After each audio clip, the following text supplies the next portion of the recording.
Where is it? Thank you, Mr. Speaker.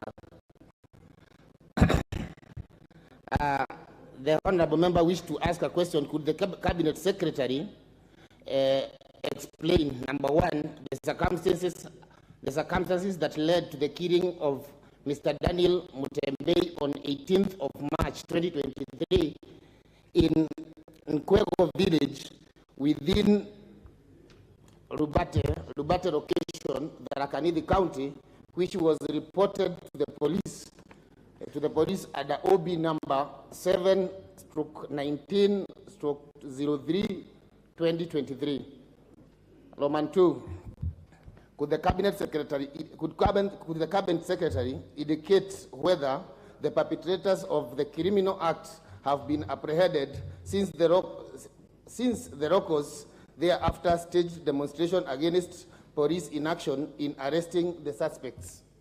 Roman 3.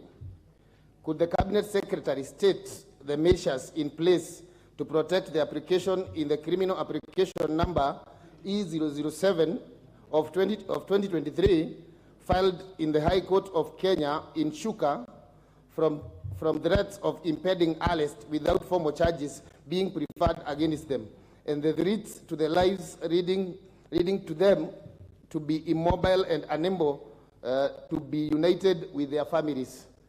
Roman 4. Could the Cabinet Secretary state the circumstances that led to the fatal shooting of the chairperson of Buddha operators allegedly by a police officer during the said demonstration on 18th of March 2023, and clarify whether police officer has been identified, arrested, and charged? Thank you, Mr. Speaker.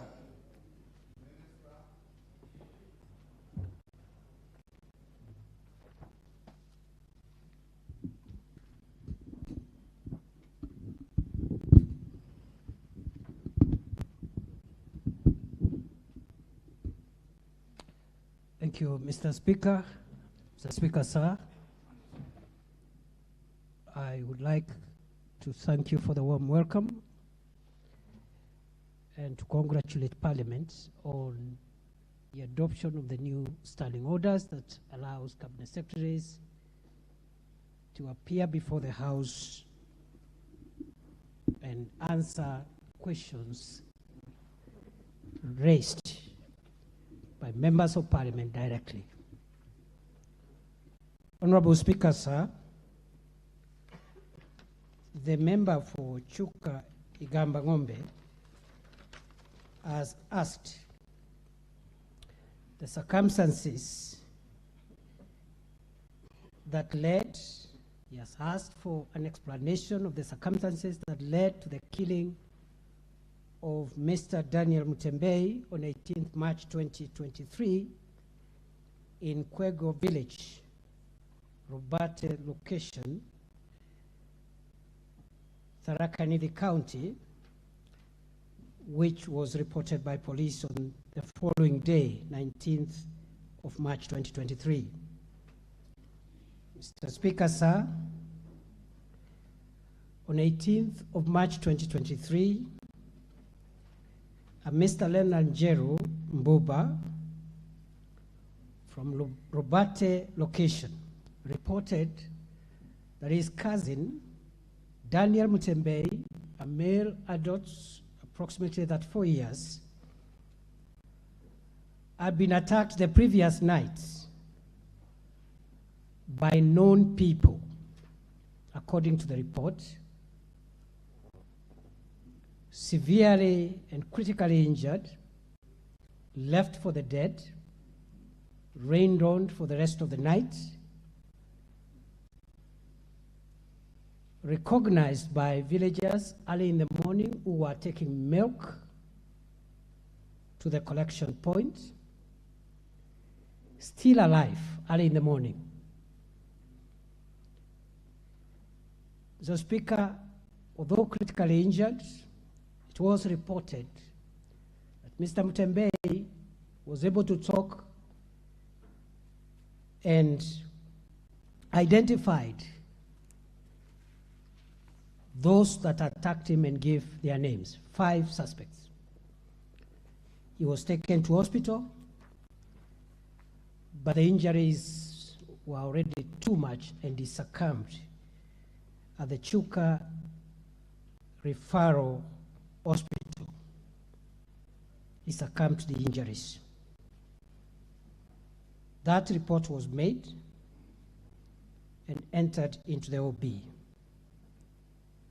Mr. Speaker, sir, and just for the clarity of the member and the House, that report was made the same morning of 19th March 2023. Investigations ensued, and before any statements could be taken from any of the suspects,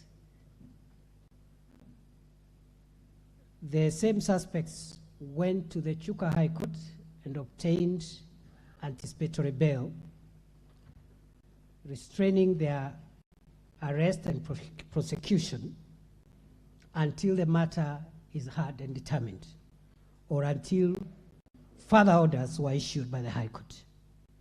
Those orders, Mr. Speaker, sir, were issued by Lady Justice Lucy Gistari of the Chuka High Court on 27th of March 2023,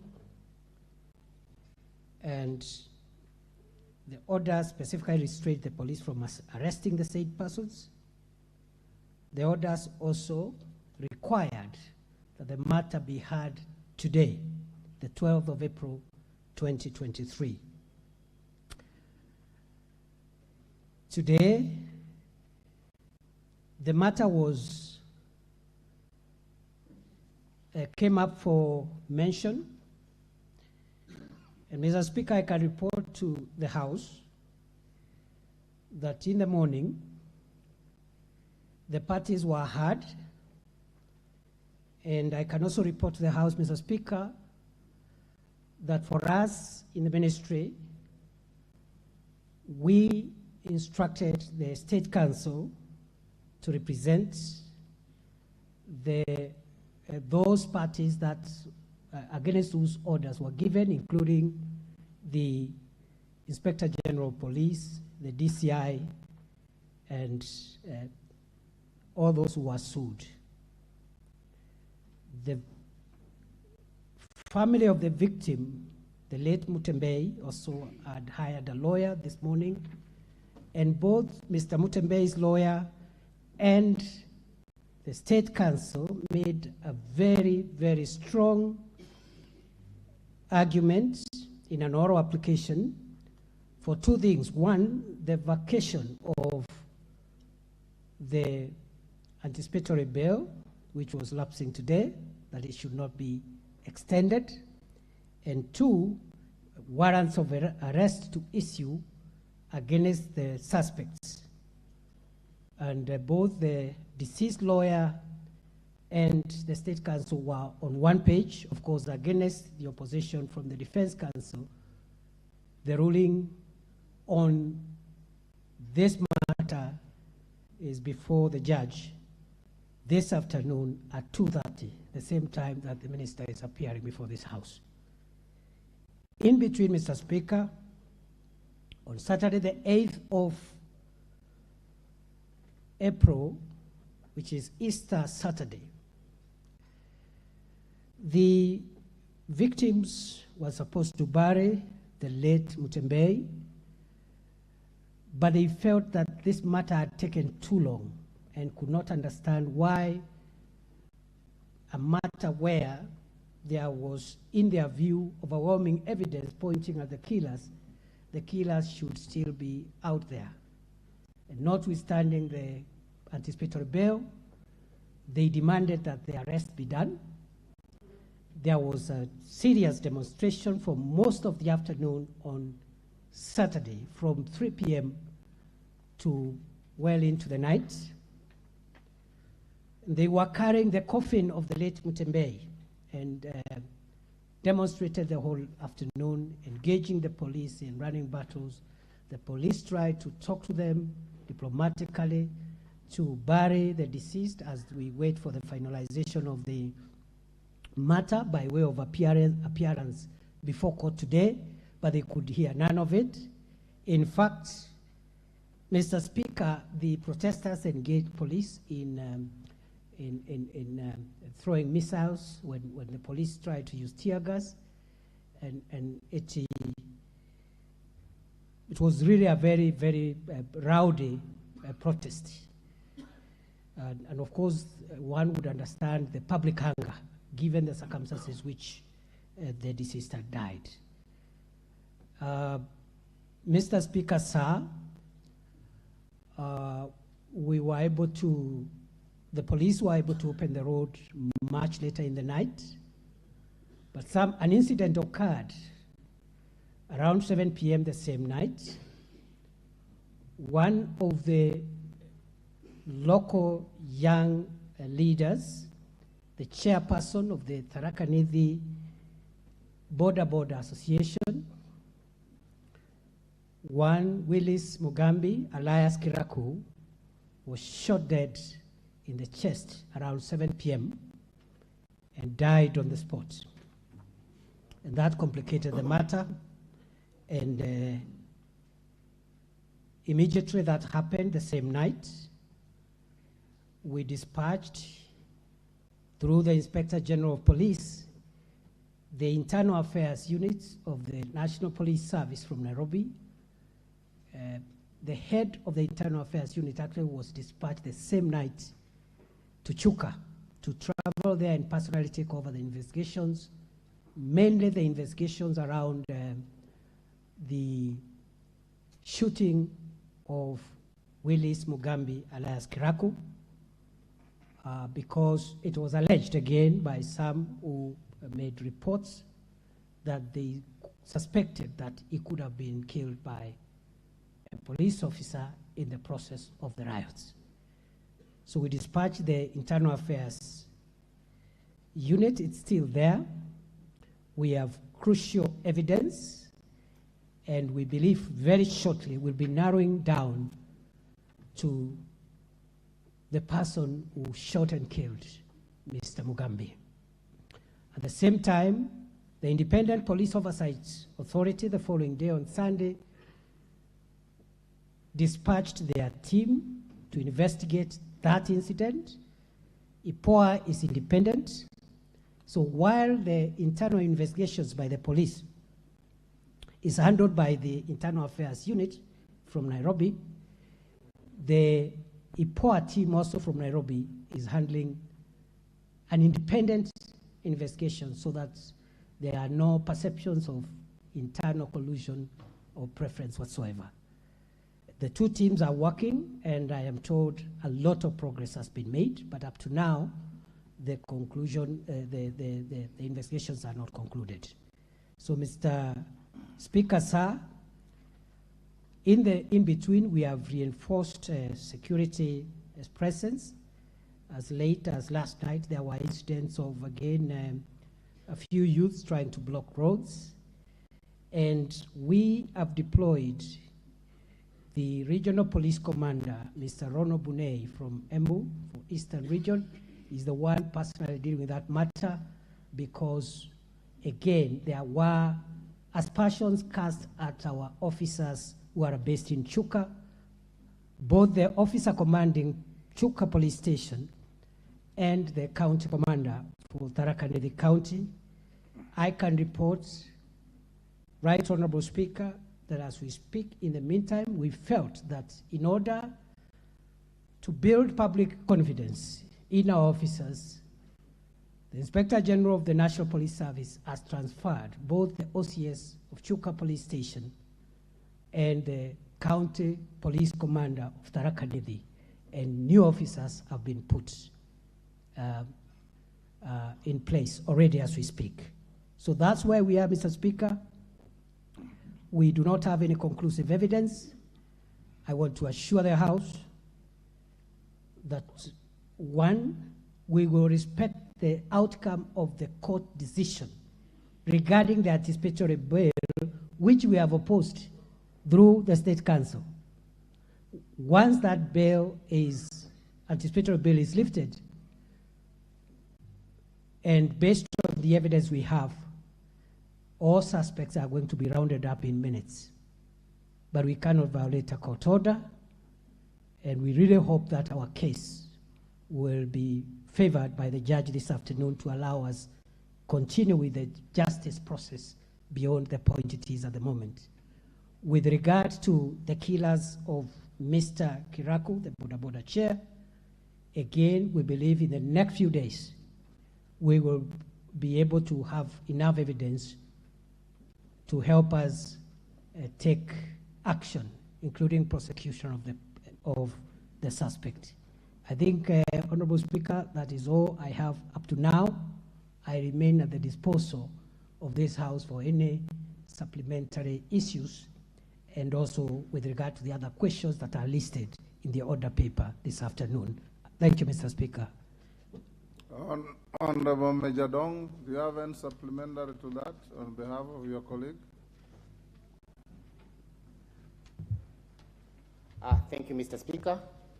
I would say that thanks to the Cabinet Secretary for answering the same question, and having originated from the same county, I believe the Cabinet Secretary understands well, and he will be able to deal with that matter conclusively.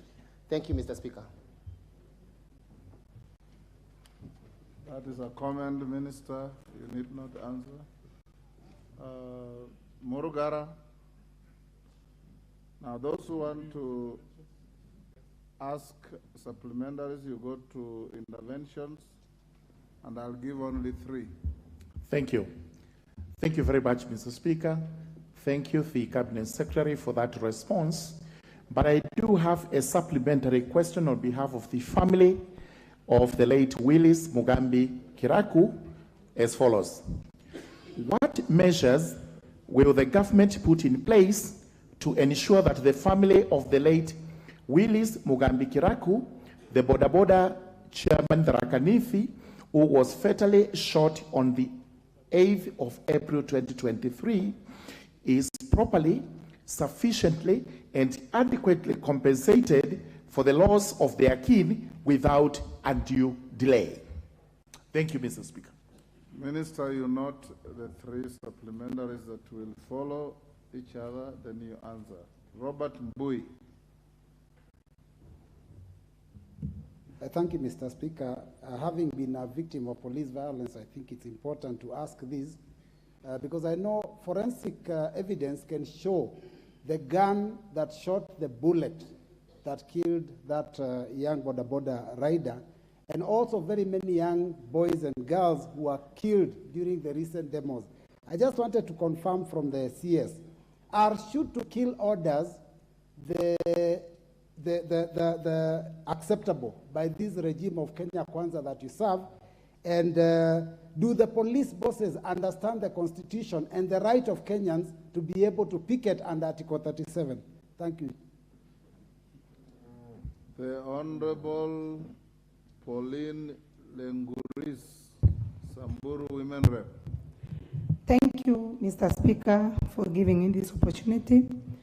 I want to conjoin my question to the Minister, and I want to thank him for the response, and want to request him that the killing of young innocent people has become rampant in this country.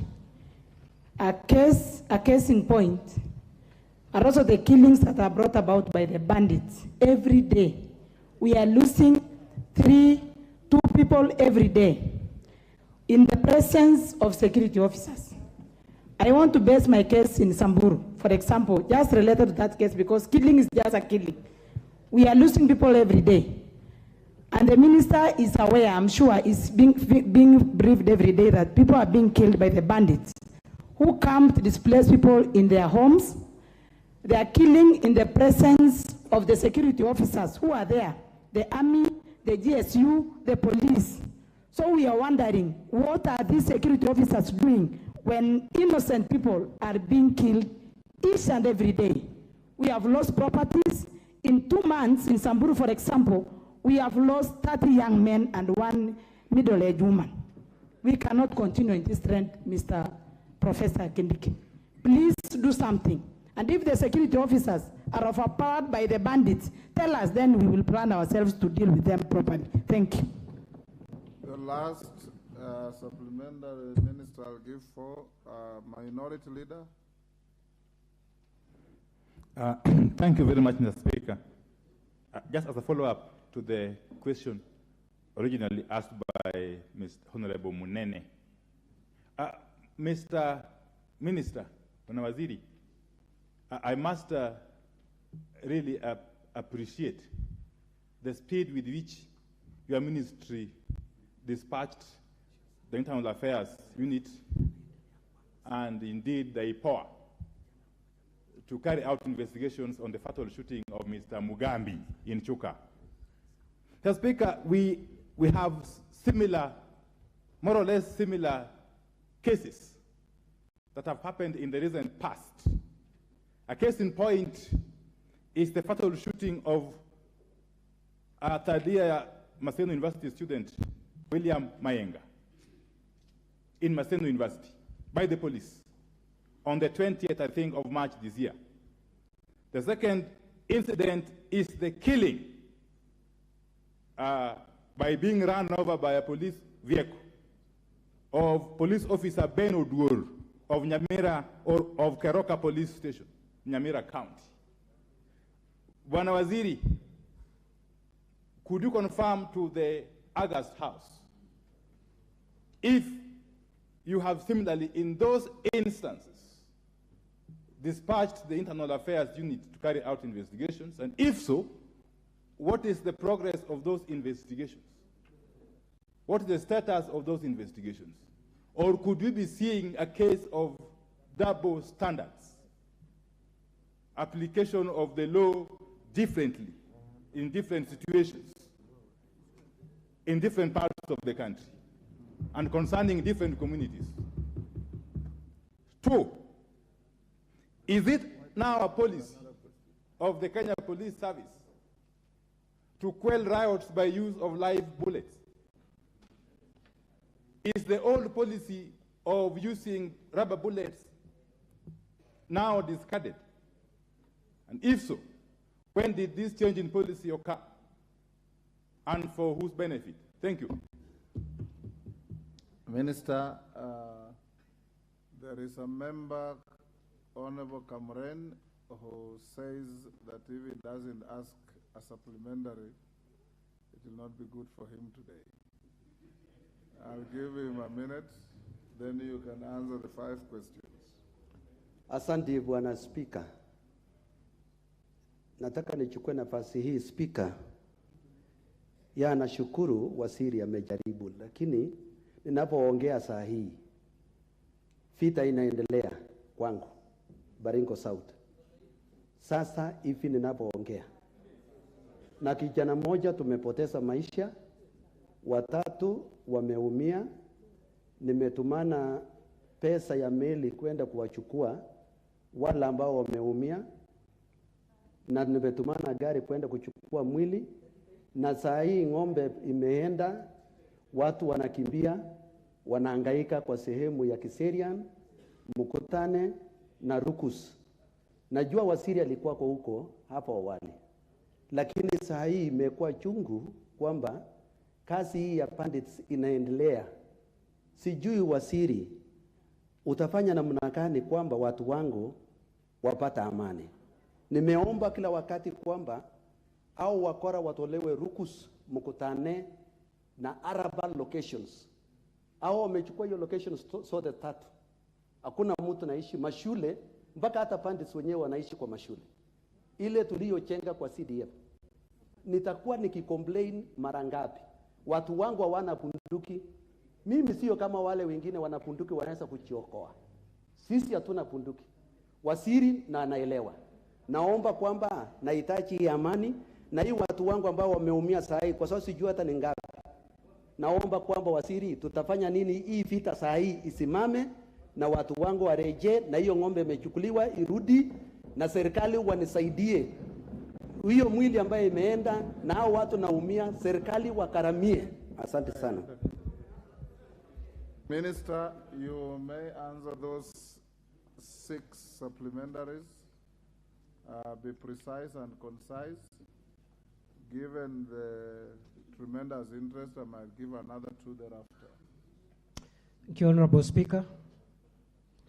Honorable Speaker, with regard to the supplementary question raised by the member for Tharaka, I would like to respond as follows. That at this point, when investigations are ongoing, we do not have conclusive evidence on who would have shot the deceased.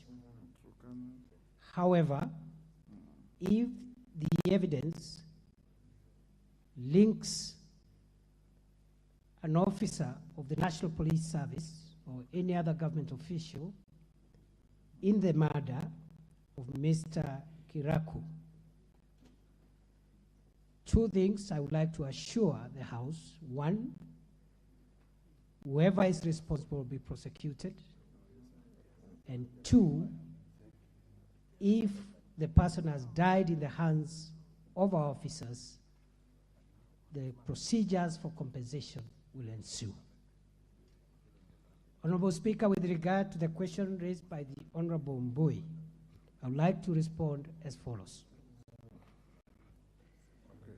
There are no shoot-to-kill orders. On the contrary, all officers in the National Police Service and all security agencies who are involved in managing public protests, demonstrations, and riots, and crowd control are under very strict instructions not to use live bullets when dealing with members of the public.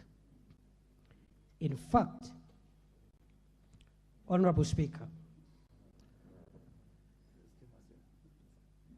the reason the OCPD was transferred is because there were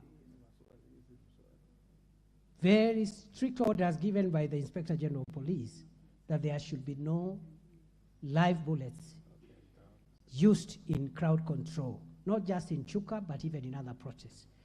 So we want to give some independence so that we establish when the OCPD is not in office, if indeed it's a police officer who fired that killer bullet against the orders and the policy of this government, then action will be taken. But of course, it could have been any other firearm holder because there are civilians also who are licensed to carry arms and they could take advantage of riots to cause deaths. Honorable Speaker, the 3rd supplementary question was raised by the member for Samburu.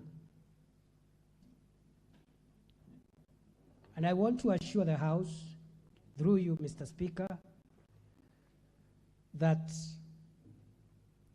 the deaths that have been caused in Samburu and other parts of the country as a result of livestock rustling and banditry are regrettable. 2, we have had an operation going on there, but we continue to experience incidents of bandit attacks from time to time.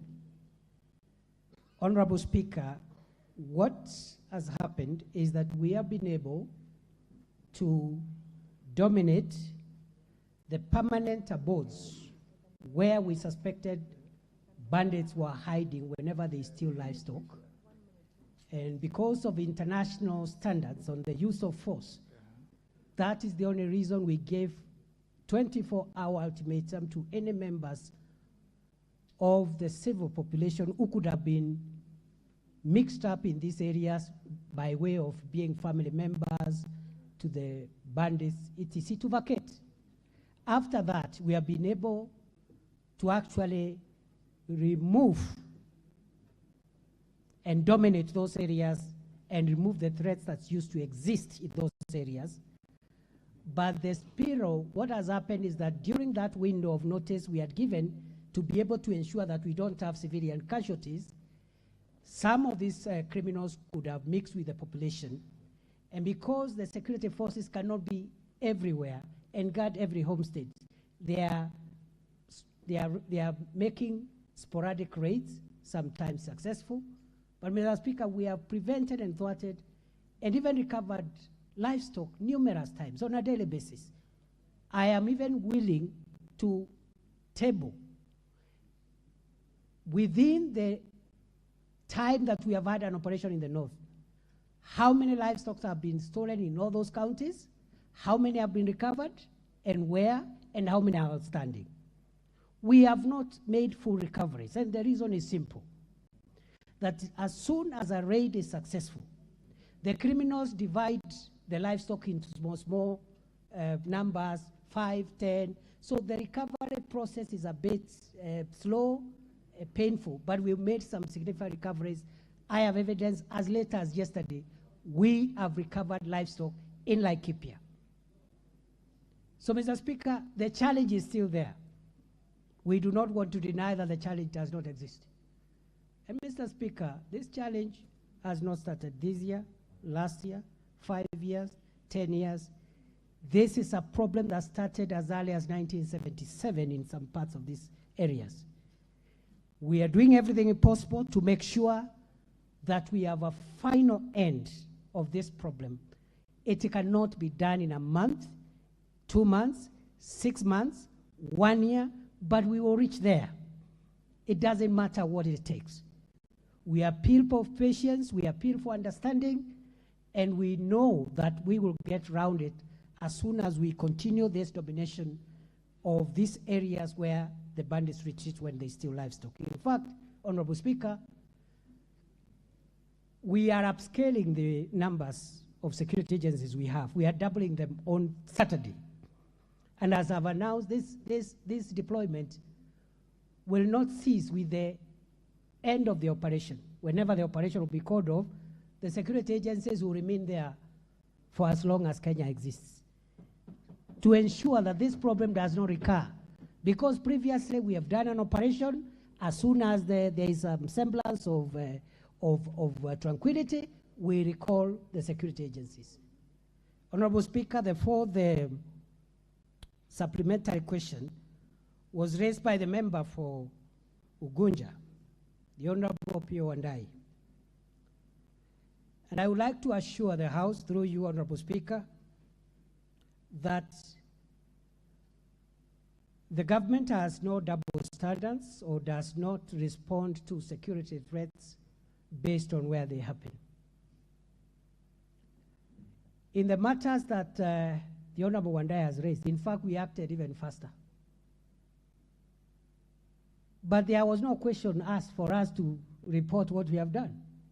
So I want to confirm to the House, the Honorable Speaker, that the same measures we have applied in Chuka are the same measures that have applied in this instance. The Internal Affairs Unit, as we speak, is on the ground. The IPOA is also on the ground to provide independent investigations. So there are no double standards, and I think I can comprehensively say I am the minister who has been in most parts of the country, given that I've only served for slightly under 6 months. I've been in almost 70% of Kenya. So there cannot be double standards, and I don't know the last time I was near my home. So if there will be double standards, I'll be accused of not going home, Honorable Speaker, not the other way around. Honorable Speaker, with regard to the fifth one, the fifth supplementary question raised by the Honorable Kamuren, because the one by the Honorable Wandai about live bullets, I've already said the instructions are on the contrary, no live bullets. That's why you have seen, even in the most dramatic protests that we've had recently, we have not had casualties. We've not had deaths. And wherever deaths have occurred, like the Kisumu death and the one death in Kibera, the investigations will help us know whether this was a police gun or a civilian gun, because as I have said, both the police and civilians are licensed holders of firearms. If we establish anybody has violated the rules and the standing orders of the National Police Service, action will be taken. Honorable Speaker, finally, the supplementary question raised by the Honorable Kamren. I've been to Baringo, perhaps a little more than any other county, both overtly and covertly. I have been there visibly and invisibly. I know the complications and I understand the pain Honorable Kamren is going through. I share it, and I know what he's going through today.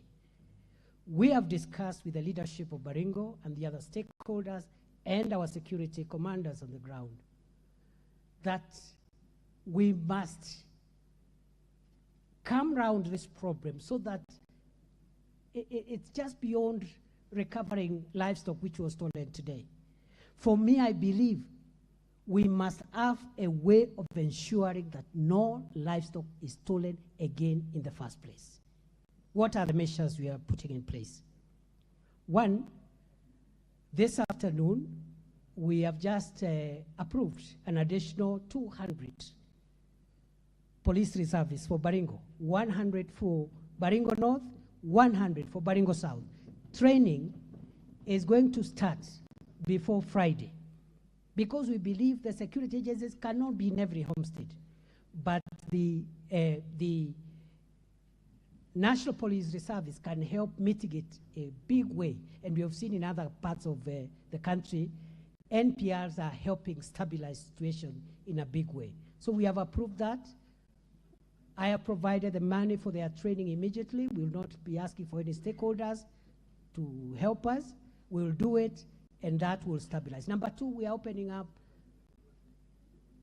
2 new security roads. We are moving equipment to make sure that we make security roads, which we have discussed, especially in Baringo North, and I am looking for an opportunity to have a discussion with Honorable Kamren on 2 major roads that will take care of Arabal, Mukutane, Ngelecha, and that interface between Arabal Hills, Mukutane, and into the Laikipia Nature Conservancy, which is giving us a lot of problems because of the reasons which I've explained. So, Mr. Speaker, we are not there, but we are on the way there. I am going back to the operation area, and I am going to stick there a little longer. And I know between us and the political leadership, we'll find a lasting solution through security roads, through NPRs, and through intelligence-led investigations. Mr. Speaker, I think that's all for now. And once again, the Honorable Kamren, the information you've given me will be acted on immediately I leave this chamber. Maybe we can talk and discuss how we can support you. Thank you, Mr. Speaker. Milemba, what is out of order? Give Omboko Milemba the mic. With the humility, Honorable Speaker, the Waziri did dare both you and the House that he can table the recoveries in all those areas. And what we see in the media gives an impression that the government is not doing as much, like the bandits are doing so much.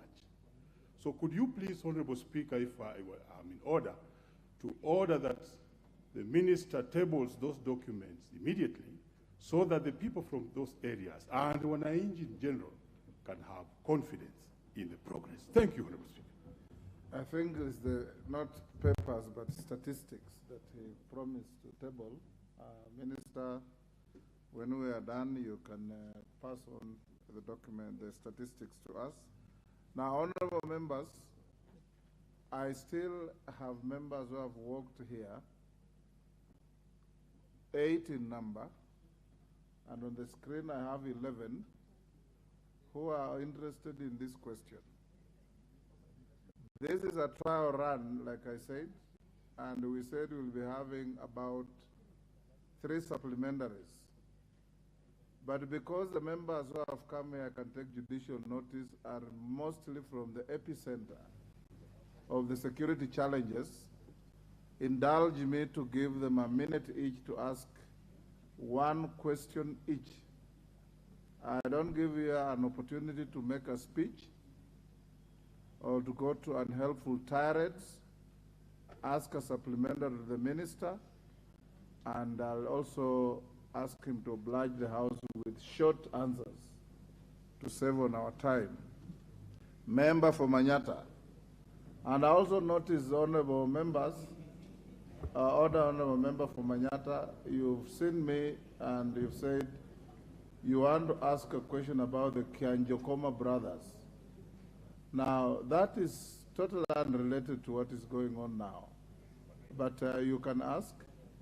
It is good if you have a question that you want to ask, file one, and the minister will come and answer. Thank you, Honorable Speaker. Yes.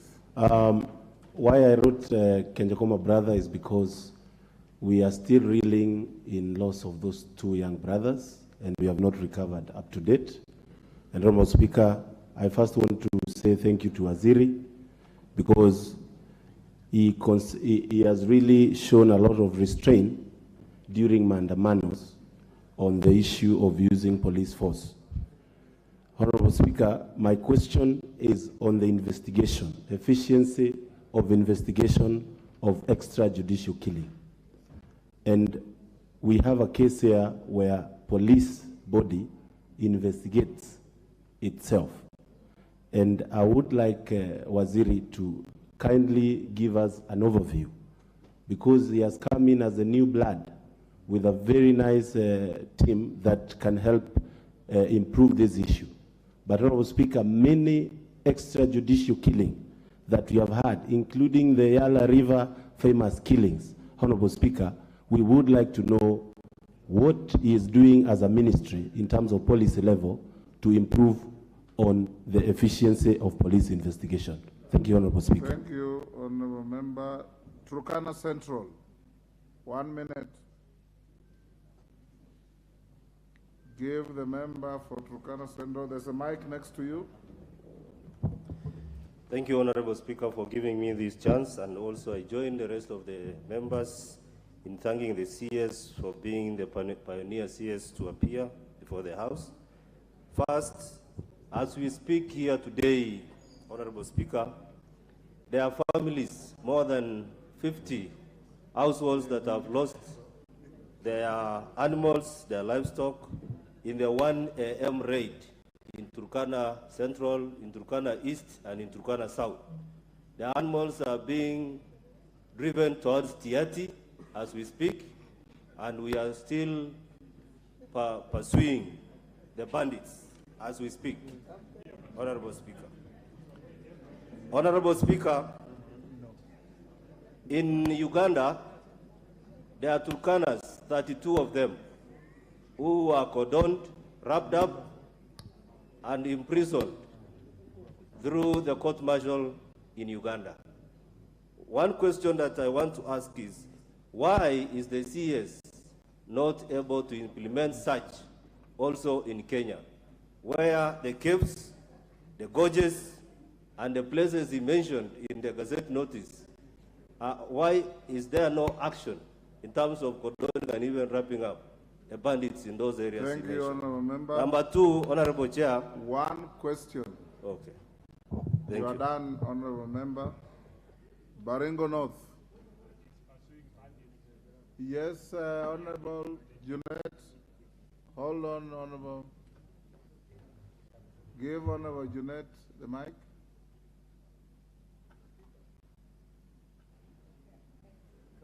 Hello, Mr. Speaker. Thank you for indulging me, Mr. Speaker. If I heard the member very clearly, he said, Mr. Speaker, that cows are being taken to Tiati as we speak now here. No, and the member of Parliament for Tiati is here, Mr. Speaker. He said they're headed to towards Tiati. Towards Tiati, Mr. Speaker. Which is different from being taken to And the member of Parliament for Tiati is here, Mr. Speaker. Mr. Speaker, could he explain this matter a bit further, whether the cows are going to his home, Mr. Speaker?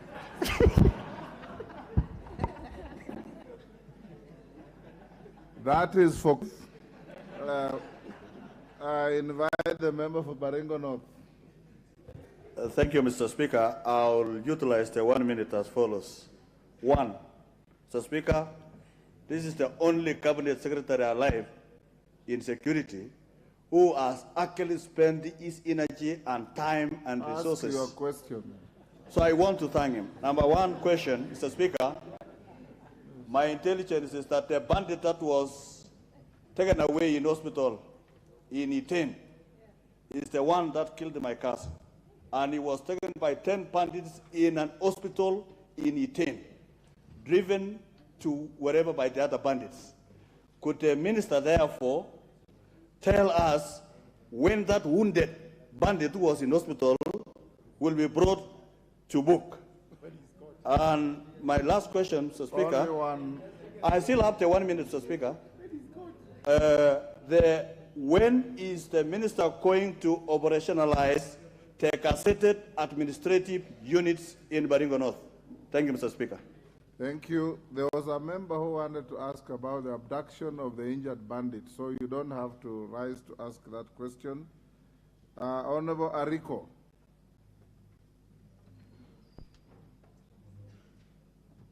Ariko from Turkana, is it Loima? South. Turkana South. Thank you, Honorable Speaker. Honorable Speaker, I want to appreciate this opportunity. I want to voice what is happening in Turkana South and Turkana East. Honorable Speaker, I request to ask a supplementary question with regards to the capacity of our security agencies. Honorable Speaker, what is happening in Turkana? We have experienced rampant raids, which we cannot explain the intention of these raids. Honorable Speaker, yesterday, my constituency experienced 3 raids, both in one ward called Katil Ward. It happened at 1 p.m.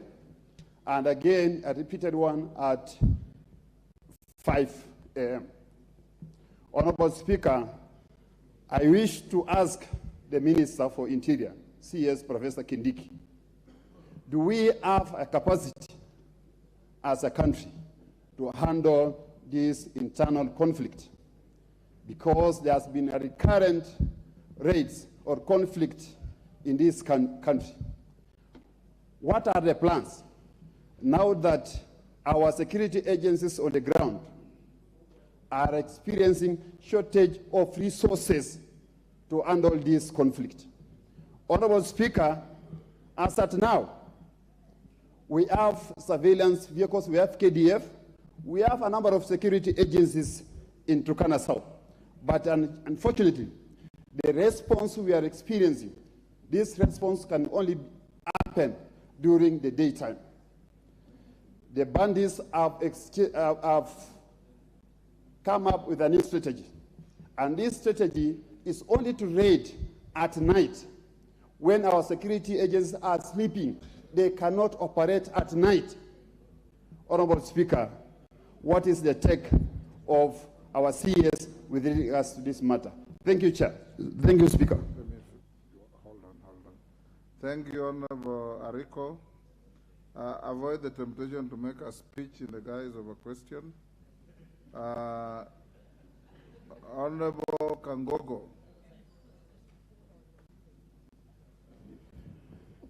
Mr. Speaker, I want to ask the Cabinet Secretary for Interior, Mr. Kindiki.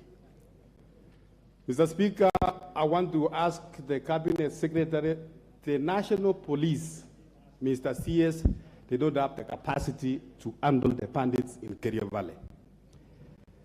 Mr. Speaker, on Friday, peacemakers from West Pokot and my constituents, Mr. Speaker, recovered about 7 heads of cattle, and they were taken to a Chieshu camp in a place called Kamele, so that to be handed over to the owners the following day.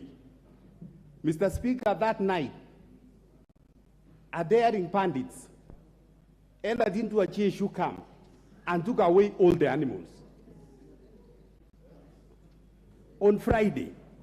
Mr. Speaker, the same thing with the honorable member for Baringo not talked about. A bandit who was arrested and taken to county headquarters in Iten, where we have about 100 policemen. The county headquarters, Mr. Speaker. And then 10 bandits came all the way about 200 kilometers away to rescue their own, and they successfully took away from the police. Mr. Speaker, I want to ask the CS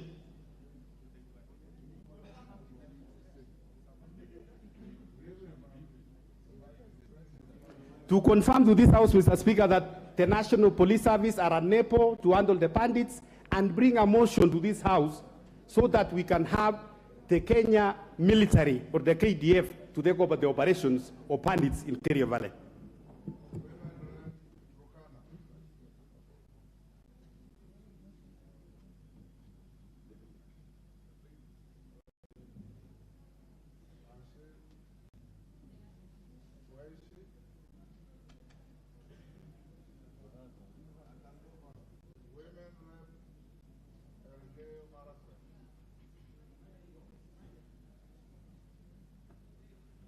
The women rep Turkana, she's left. Yes, Thank you. Thank you, Mr. Speaker. 1 minute. Okay, thank you. I only have a very brief question to the CS. Right now, we're being told that the person who was booked in at Iten County Referral was a bandit. Was there any OB elsewhere booked that particular person had previously been identified as a bandit or not? And then we would wish to know, was he taken by the police, or if there are other people who came to the county referral and took him, if people are calling them bandits, can they name them by their names? So what I wish to know is, was there an OB elsewhere that Dennis was booked as a bandit? And the other ones who came to the rescue, were they police, or if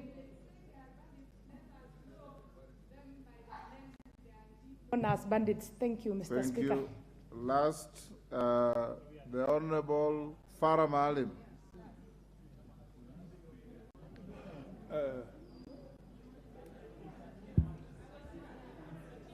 Mr. Speaker,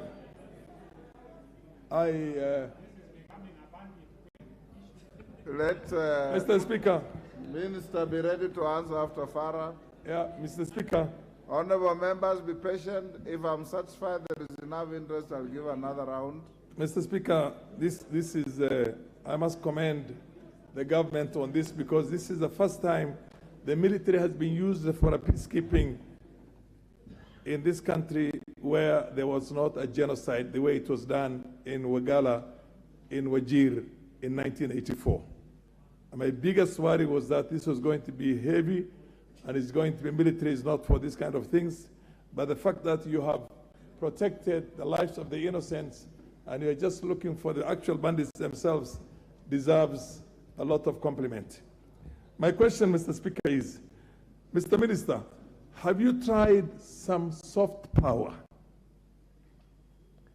Have you tried to find out how you can deal with the elders, with the communities, and bring the communities together, as opposed to maintaining basically law and order in that place?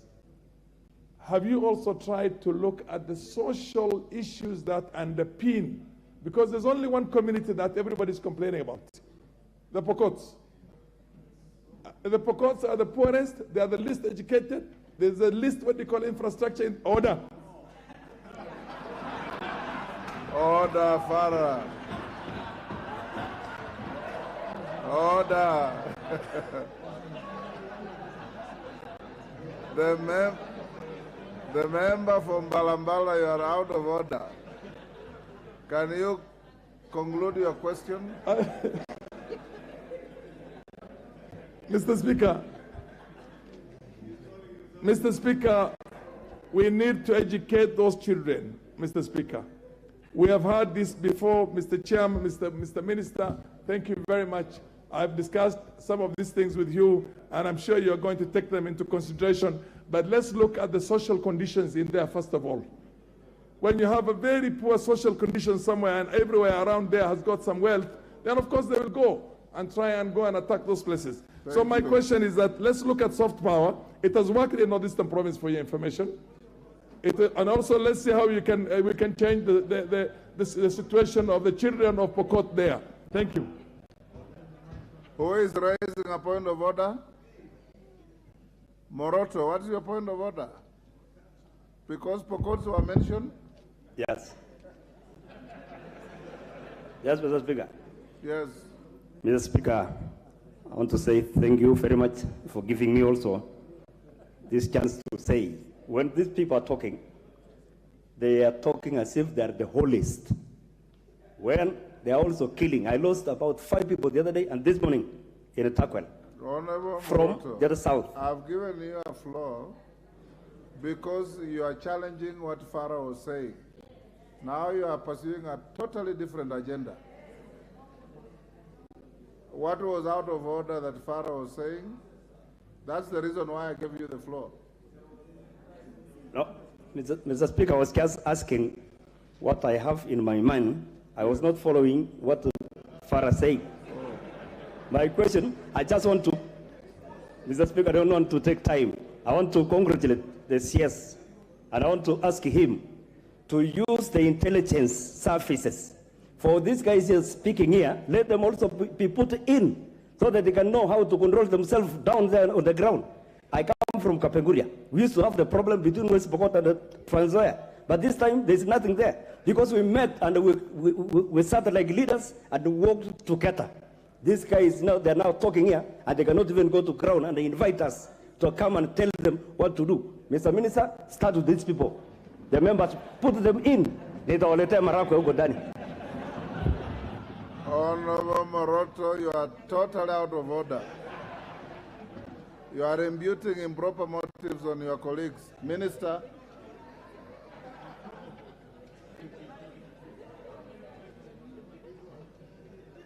Minister,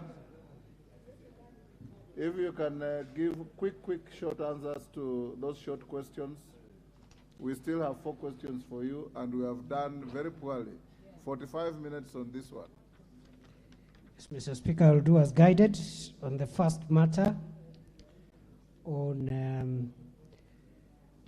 Allow me, Mr. Speaker, to say on the issue that was raised on a point of order about tabling statistics on recoveries of livestock. I didn't say I'm carrying the statistics. I said if the House directs, I can table them in the House even by Tuesday. You that way? Yes, you can, Mr. Speaker, I can, if you direct, yes. I can table the statistics of recoveries from the time the operation began. In fact, we can even take it backwards a bit, 2 months before, and these 2 months when there have been an operation, and the recoveries and where and what is remaining. Mr. Speaker, also, I may be informed the House through you that I am informed that the High Court in Chuka has ruled in favor of the Prosecution Council and in favor of the state to cancel the anticipatory bail on the suspected killers. Mr. Speaker, other than that, let me mention or respond to the other issues quickly. We are strengthening the Independent Police Oversight Authority to supplement the work of the Internal Affairs Unit of the National Police Service to provide an independent arm of the state that can help in dealing with extrajudicial killings. I confirm to the House, Mr. Speaker, and assure the House and the member for Manyata that all extrajudicial instances of extrajudicial killings are actively under investigation, and the policy of this administration is zero tolerance on extrajudicial killings. The police officers have been informed accordingly that we shall not protect any officer who misuses their firearm to kill people other than what the law provides on the use of lethal force in law enforcement. Honorable Speaker, with regard, and that includes the issue around the killing in Kenyan. Mr. Speaker, the second one, raised by the member for Baringo North, the Honorable Makilab, that yes, it's true there was that incident, and I want to tie that to the other supplementary question raised by the member for Elgeyo Marakwet, the women rep, because they are related. There was an incident at Iten Hospital. The suspect involved, the person involved is a suspected bandit because he had bullet wounds and he could not explain where he was shot, and he just came to look for treatment. And we believe also that the people who came to rescue him were criminals because they came through the fence of the hospital. So they just came perhaps to rescue one of their own who was hurt and could not explain. The reason why that happened, notwithstanding the presence of a few police officers who were on site at that time, was the determination by the commanding officer on site that a shootout inside that facility would have caused fatalities on patients. And that gave a leeway for the rescue to succeed. I want to confirm to the House, through you, Mr. Speaker, that this person has been on police radar even before this attack. We are on him. We have some leads. We believe we shall arrest him as soon as possible. Honorable Speaker, the other issue was raised by the member for Turkana South on the capacity of our police agencies to maintain law and order. Honorable Speaker, I am persuaded that Kenya has enough police officers and enough wherewithal to handle all our challenges, including the challenges we are facing in northern Kenya. However, Mr. Speaker, I want to say that it is the position of this government that there is need to reform our national security organs to make sure that they respond better to our threats. That is why one of the first acts His Excellency the President undertook was to institute a presidential task force on reforming the National Police Service, which is an admission that there is need to reform around command, around efficiency, and around operational sophistication to make sure that the gaps that we continue to exist, to encounter in our law enforcement of our internal security are resolved. Very shortly, that task force will present its findings. The government has committed to implement all the recommendations without exception that will come from that task force, including changing the entire command of the National Police Service, the terms under which one becomes a commander of any level, tying command to success and results and deliverables, so that you don't become a county commander, a regional commander for life, and there are no results. People are still having insecurity in your area. Make it time-bound and tied to results.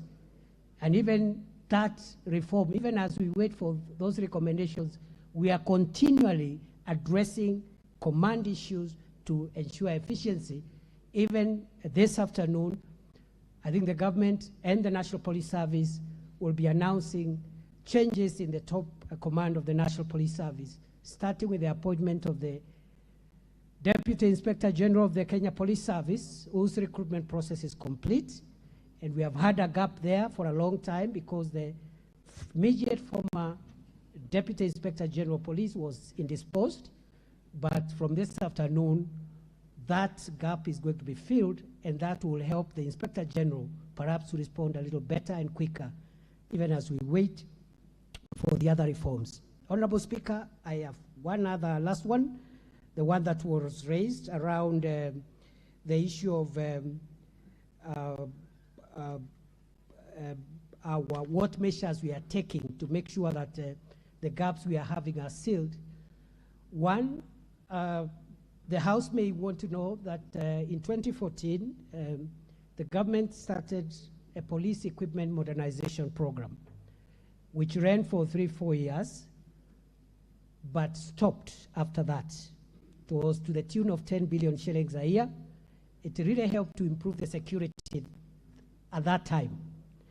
But due to the collapse of that funding program, we have had issues around our ability to make Kenya safer. And what this administration has done is to revive the police equipment modernization program.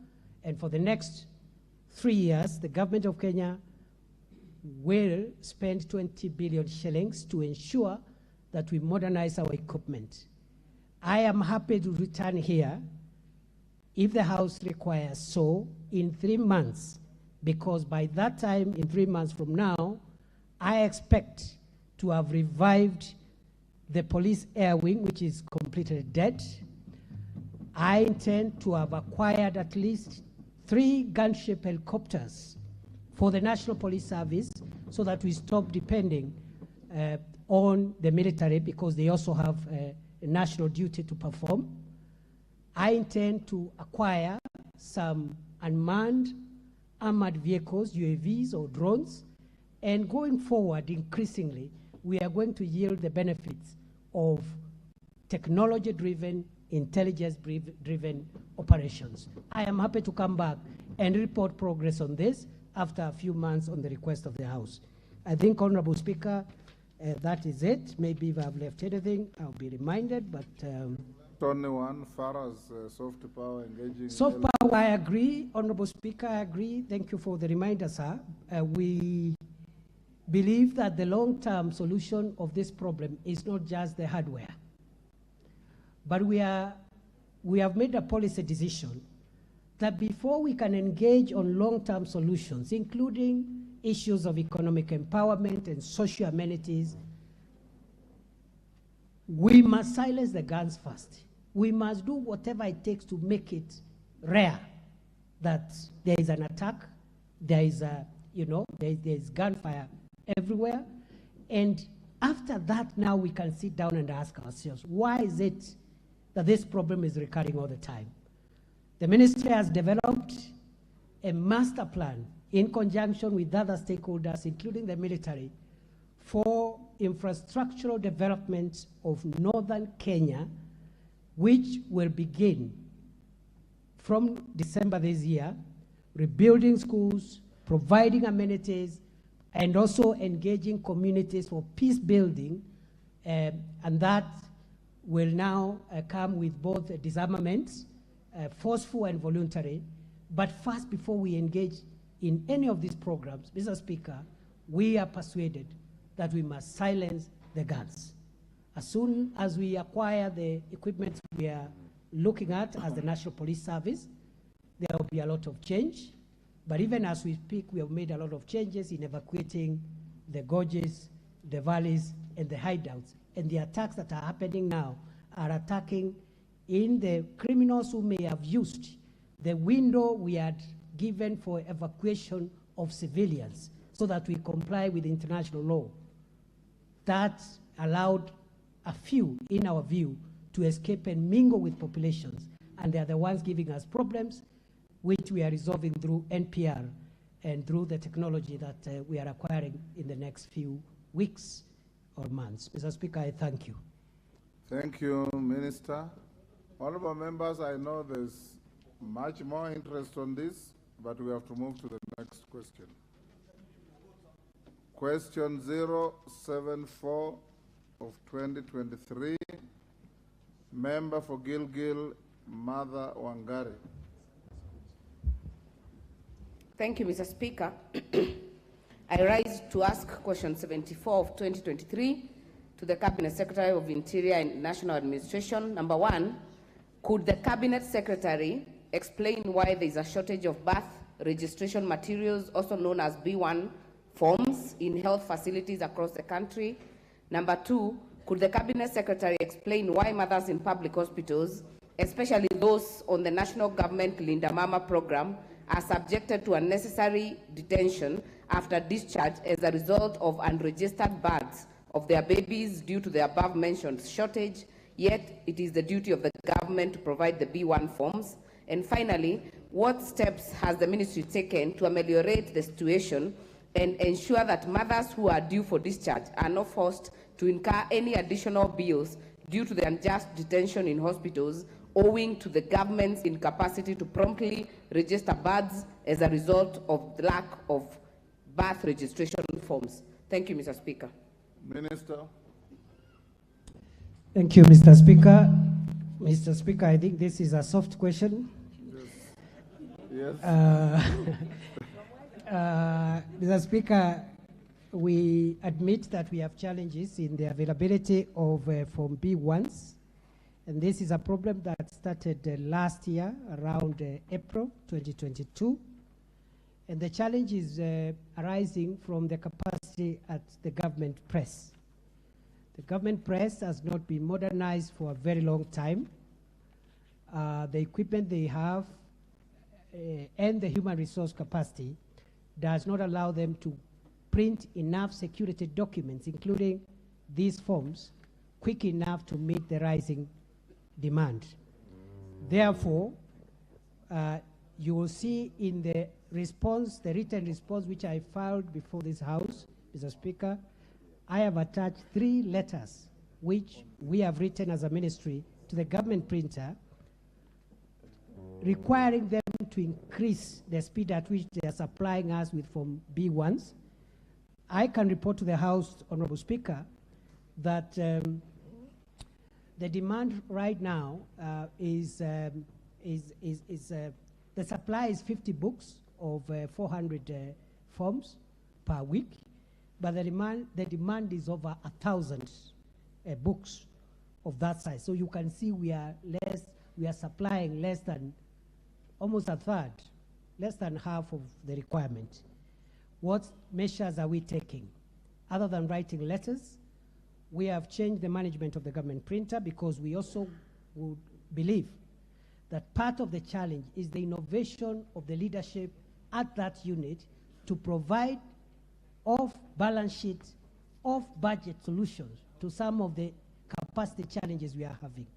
And I can report comfortably, after changing the management of the government press in the last 2 months, the new government printer has tabled, and I have approved, an equipment modernization program which will not even involve government spending any money, because it's through a lease of equipment where over time we will pay whoever owns those machines, and after 10 years we hand over the machines to him. That is the solution that helped us with police vehicles when the police leasing, vehicle leasing program was initiated. So we believe very soon that will be tackled. But in the meantime, we have asked the CRS, that is the Civil Registry Department or unit, Civil Registry Service Department, to give the government printer the projections for the rest of the year. And we are working to see how, pending the modernization program I'm talking about, that demand can be met as soon as possible.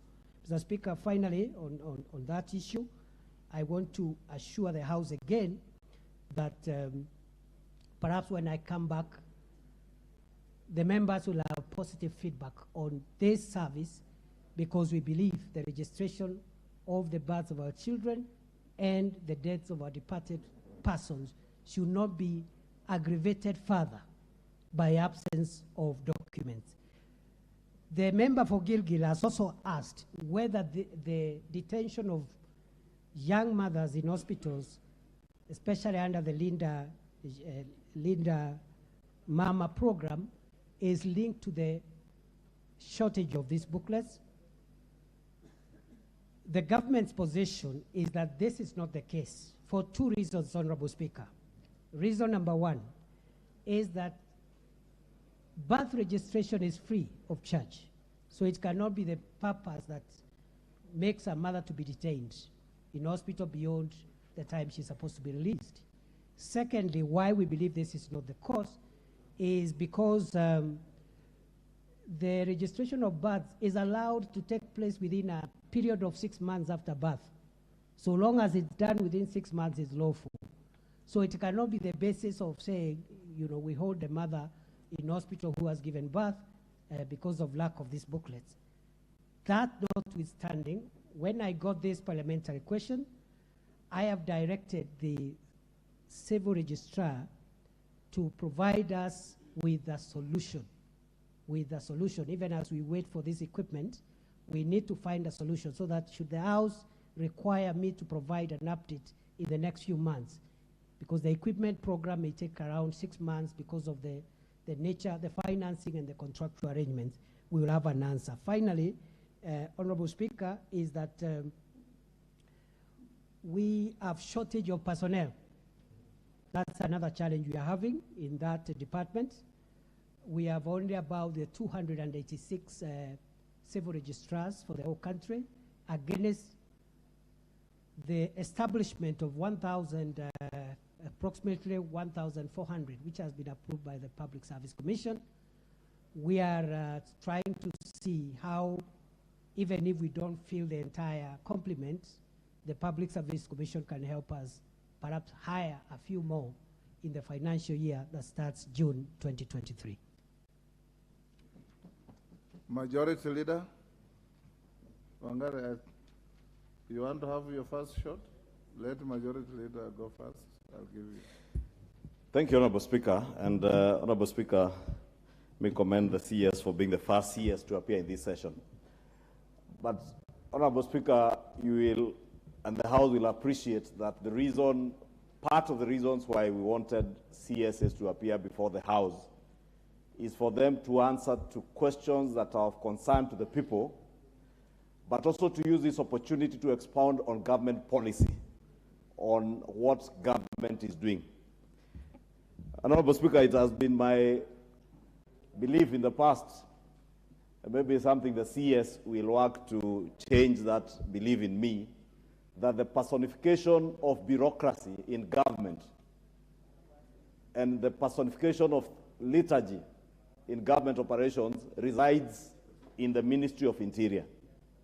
And if you listen to the answers pertaining to the issues to do with bandits, and even now when I listen to the CS answer the question on slow printing of forms, I hear the CS telling us forms are slowly being printed by the government printer because of challenges of modernization in the government printer's office, challenges of employment, there are low staff levels in the department. When I also listen to the president who has hired the CS, the president is talking about digitization. So I really want to know from the CS, where do you sit as a cabinet secretary in terms of implementing that policy on the digitization of government services? Because you cannot be talking about low levels of staff while we are also complaining of a huge wage bill in the public service, when the president is telling us about digitization and the CS is telling us that he's modernizing printing. Shouldn't we then be getting this B1 form in a digital format? And I can see the PS Citizen Services is seated there.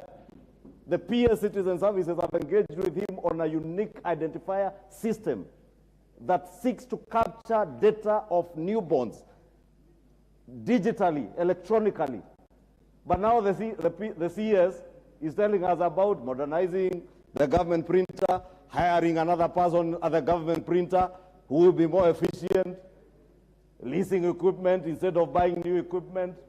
CS, you must tell us, where do you sit? Are you aligned to the president's agenda to digitize, or are you not? It is that simple.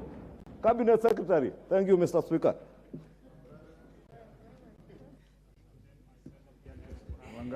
Thank you, Mr. Speaker.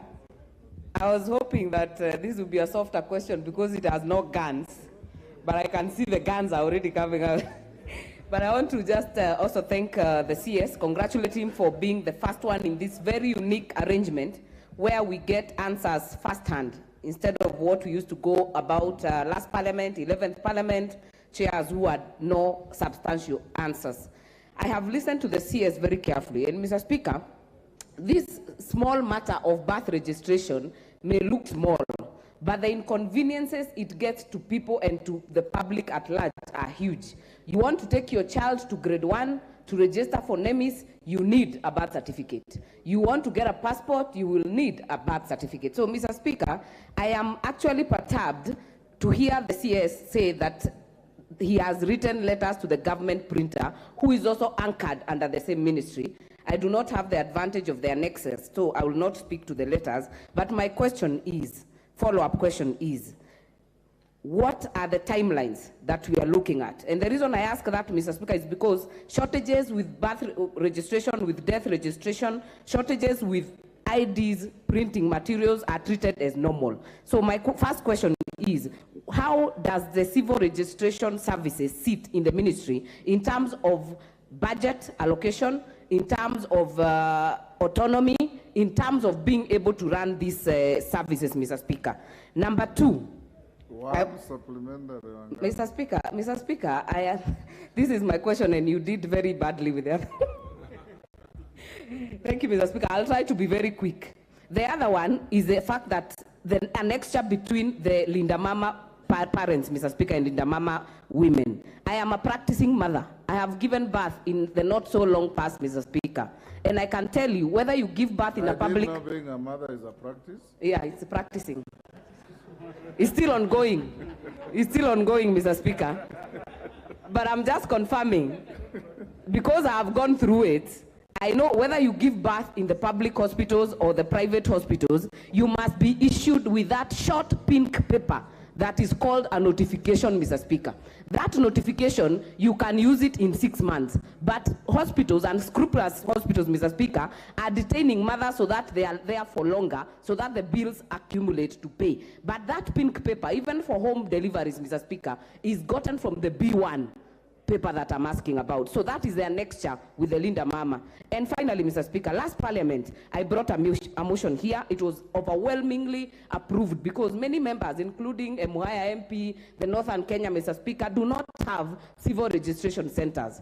So we requested, and this House passed, that we establish in every sub-county a civil registration center. So I'll be very keen to know what is the progress on that motion, even as we implement, Mr. Speaker, or does it have to wait longer? Thank you, Mr. Speaker. Mayaka.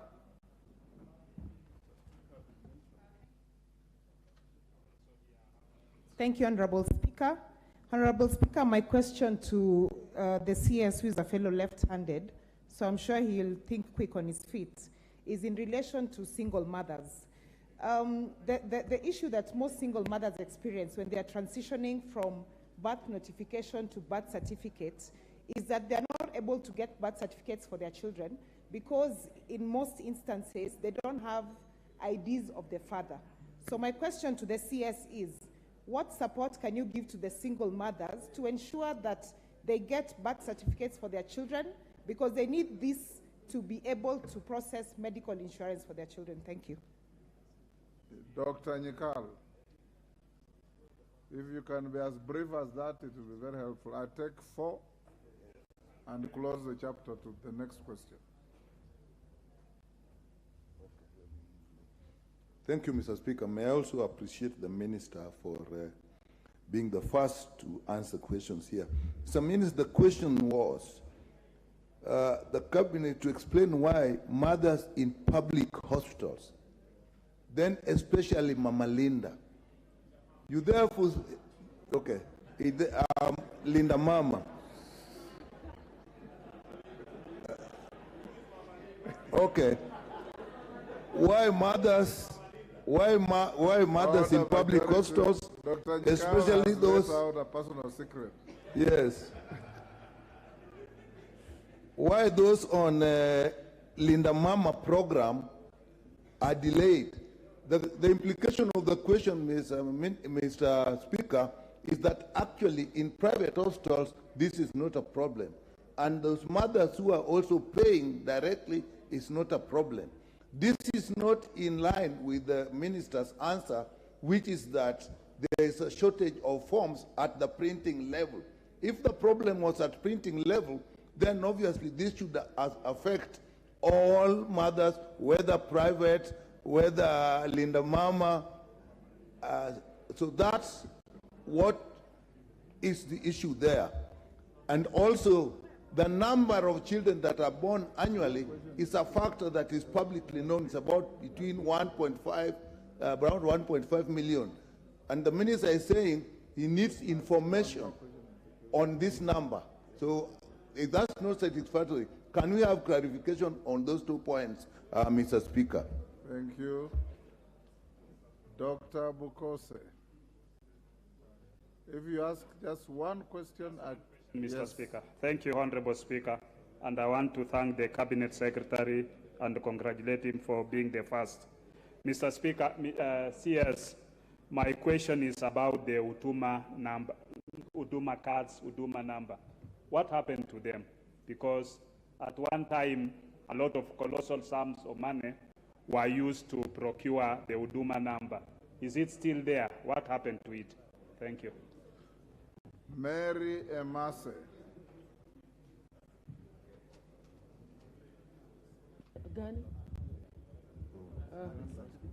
Thank you, Mr. Speaker, for finally noticing us around this corner.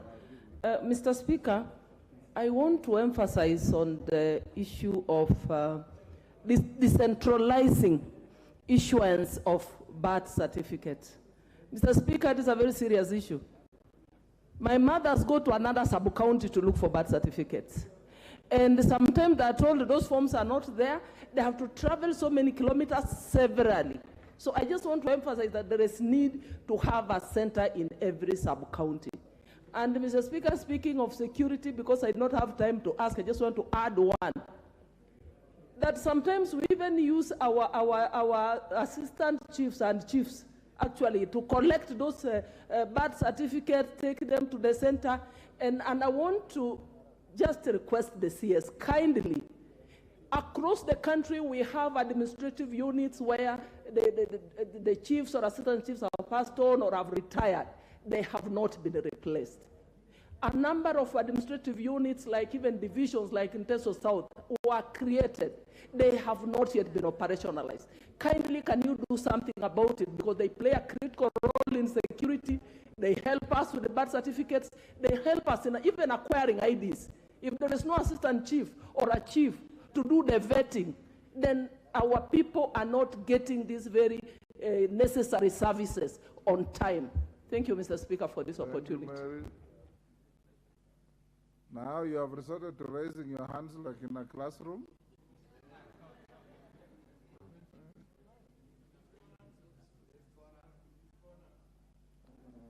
The member, I can't see that far. The honorable member from, is it Mandera? The one next in front of Emase. Sorry, honorable member, I can't see you clearly because of the lighting. Honorable Sane. 1 minute, Honorable Sane. I couldn't see you clearly. Thank you, Mr. Speaker. Your hand was up for 5 minutes. Thank you, Mr. Speaker. I can use my colleague's mic. I come from a county which is over 56,000 square kilometers. I do appreciate the work of the PS. For the first time since independence, he has posted at least death and birth officers last week. But the rest of the sub-counties do not have officers. Forget about forms. So in as much as I appreciate Honorable Wangari's question, when is the Cabinet Secretary posting all the officers in all the sub-counties of Wajir, which is twice the size of Rwanda as a country? Thank you. CNN, Guna.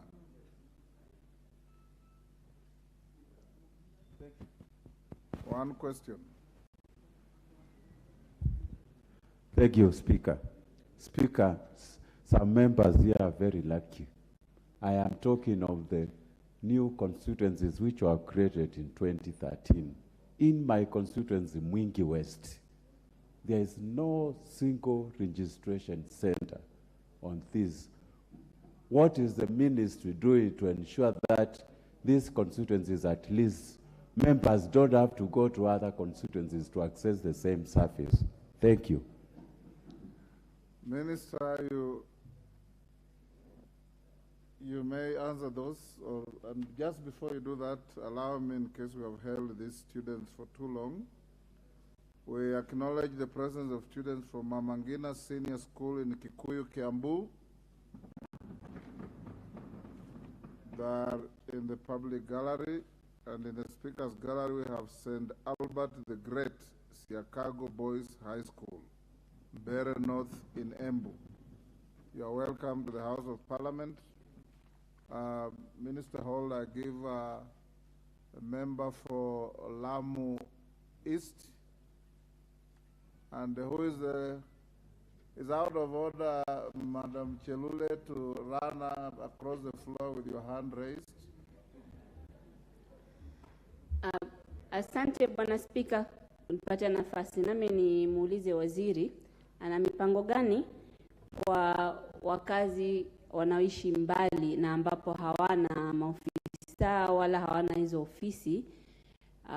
Mtu kama wa Kiunga inamgharimu shilingi 4,000 kutoka Ishakani mpaka Kiunga shilingi 300, Kiunga Tumkokoni ndio upande boat ni shilingi 700, boti ya Mirao ukipanda from Mkokoni kufika Mokoya ambao kuna ofisi ni shilingi 3,000.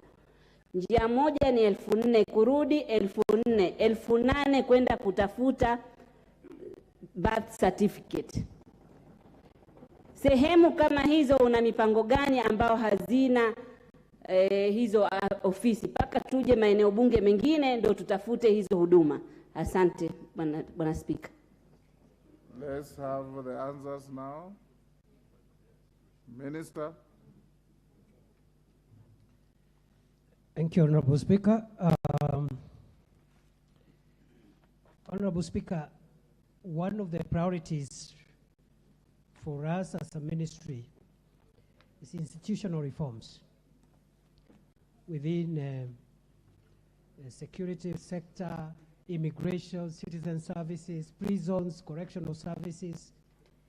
As I began by saying earlier this afternoon, Honorable Speaker, we admit that the rate at which and the efficiency at which government services are being rendered is not satisfactory, and therefore we have considered that institutional reform, organizational culture change is a priority for all the departments within our ministry. I therefore want to accept the critical sentiments that have been raised about our performance, and we are working very hard to make sure that we do better. And going forward, this administration will be more than happy to report progress made on each and every sector.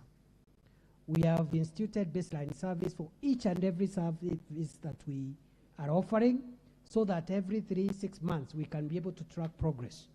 Having said so, Honorable Speaker, the Leader of Majority did ask whether we are remaining with the printing of documents or we are going digital.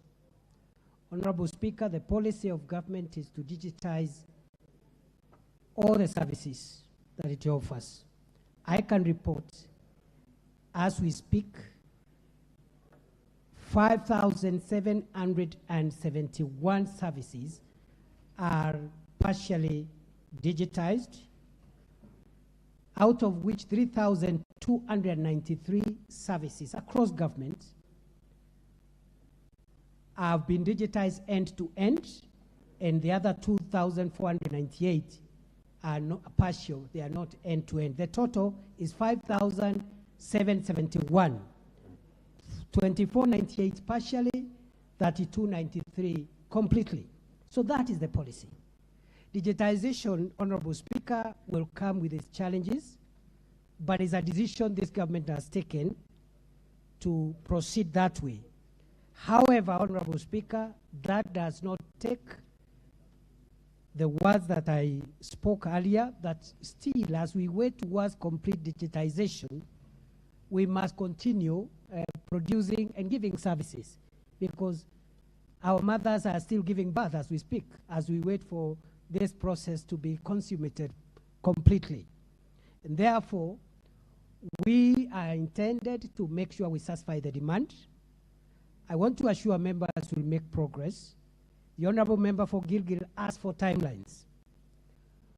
On 27th of March this year, which is 3 weeks ago, we initiated a rapid response initiative at the CRS, and therefore we're expecting 90 days. That issue of shortage to be addressed, even as we wait for digitization, as well as the issue of equipment modernization. Honorable Speaker, a question has been raised on remote and far-flung areas. The example given by the member for Lamu East. I'll be visiting Lamu East next week for 2 days, and I think as the example the member has given is an urgent priority, and I think we should be able to open a registration center in Kiunga as a matter of priority, because the need as described here is quite unique comparing to other parts of the country. I want to commit to the member and to the House that we're going to open a registration center there. Honorable Speaker, also, even as we continue with the digitization, we will still need registration centers. At the moment, out of the 369 sub-counties, in implementation of the motion passed by this House earlier on, we have civil registration centers in 137 sub-counties, meaning we are less than half. But we are continuing to open new ones on a needs basis. My PS for Citizen Services, I sent him to open one in Kajiado 1 month ago, and I think he is opening another one in Kobo, I think in a month's time. And this will be resolved as we continue to make sure that every sub-county has a civil registry. Honorable Speaker, also, the issue raised by the member from Mwingi West, I think Mwingi West is also an area which is, requires special measures, and I think we'll put it in our priority. Subject to resources, we will ensure that an area that like Mwingi gets that center also opened. I want to commit to the House that at least the ones that have been identified on the floor of this House by members, in the next 2 months, there will be a civil registration center, including the one raised about Wajir. Honorable Speaker, on this question and earlier on, a question was raised about administrative units. About 80 sub-counties were gazetted just before last election, and they are not operational. We do not have the resources to operationalize all those sub-counties. So what we have decided is to stagger the operationalization of all the gazetted sub-counties in a 3-year period, starting June this year. And the criteria we will use is the nature of hardship and inconveniences to service delivery, as well as regional balance, so that the first criteria of the 20 to 25 sub-counties to be operationalized this financial year starting June will take care of regions, but also hardship, size, population, and all the other factors. We'll come up with a criteria which will be fair and which can be shared to members if they want to know what criteria we will use to identify those that will come first, and then second, and then the third financial year. Honorable Speaker, I can also report to the House that areas where assistant chiefs and chiefs have not been recruited, my PS for internal security has already approved the recruitment process, and therefore we expect all those positions to be filled in the next 90 days across the country. Honorable Speaker, then I think again, a question was asked between technology and what we are doing in the old fashion. Going forward, before cabinet is a policy brief, is a cabinet brief, which is under consideration on the UPI, the Universal Personal Identifier. And I think in the next 1 or 2 weeks it will be disposed of, so that we migrate, we converge two things. One, that every child in Kenya gets a universal personal identifier at birth, which becomes their number in school, their whatever number they require. And when they are 18, that number is the ID number. Then at the same time and in parallel, another universal personal identifier for adults who are getting IDs. So you have a universal personal identifier at birth, and for the existing, because that one, by the time the first adult will use the UPI, it will be 18 years from when we commence. But in the meantime, we are migrating, we are considering, subject to approval by cabinet, migrating the current ID we have into a 4th generation ID, which is the UPI for adults, which of course will take away the question of Huduma number, which was not solving the kind of problems that we intend to solve. Thank you, Mr. Speaker. Minister, about single mothers who cannot produce the fathers of the children's IDs. Honorable Speaker, it is no longer a requirement of the law for a registration of a child to include both parents. It is not a requirement. It is now possible to register one parent if you are a one-parent child. Thank you, Mr. Speaker. Thank you, Minister. Honorable members, we'll move to question 105 of 2023. Member for Mandera South. Here. Thank you, Mr. Speaker. I rise to ask question 105 of 2023. Could the Cabinet Secretary, 1, state the measures being taken to establish civil registration centers in every sub-county in the country so as to ease access to civil registration services? 2, state the measures the ministry is putting in place to immediately set up a civil registration at Elwak and Kutulo sub-counties in Mandera South to serve the huge population in the region, considering that the closest civil registration center to Mandera South constituency is located nearly 220 kilometers away from Mandera town and also serves Mandera North, Mandera West, Banisa, and Lafe constituencies. Thank you, Mr. Speaker. Minister, this is nearly similar to the question of Mother Wangari, so we shouldn't spend too much time on this. Answer the question, and I'll allow one bite by the member who asked and one more member.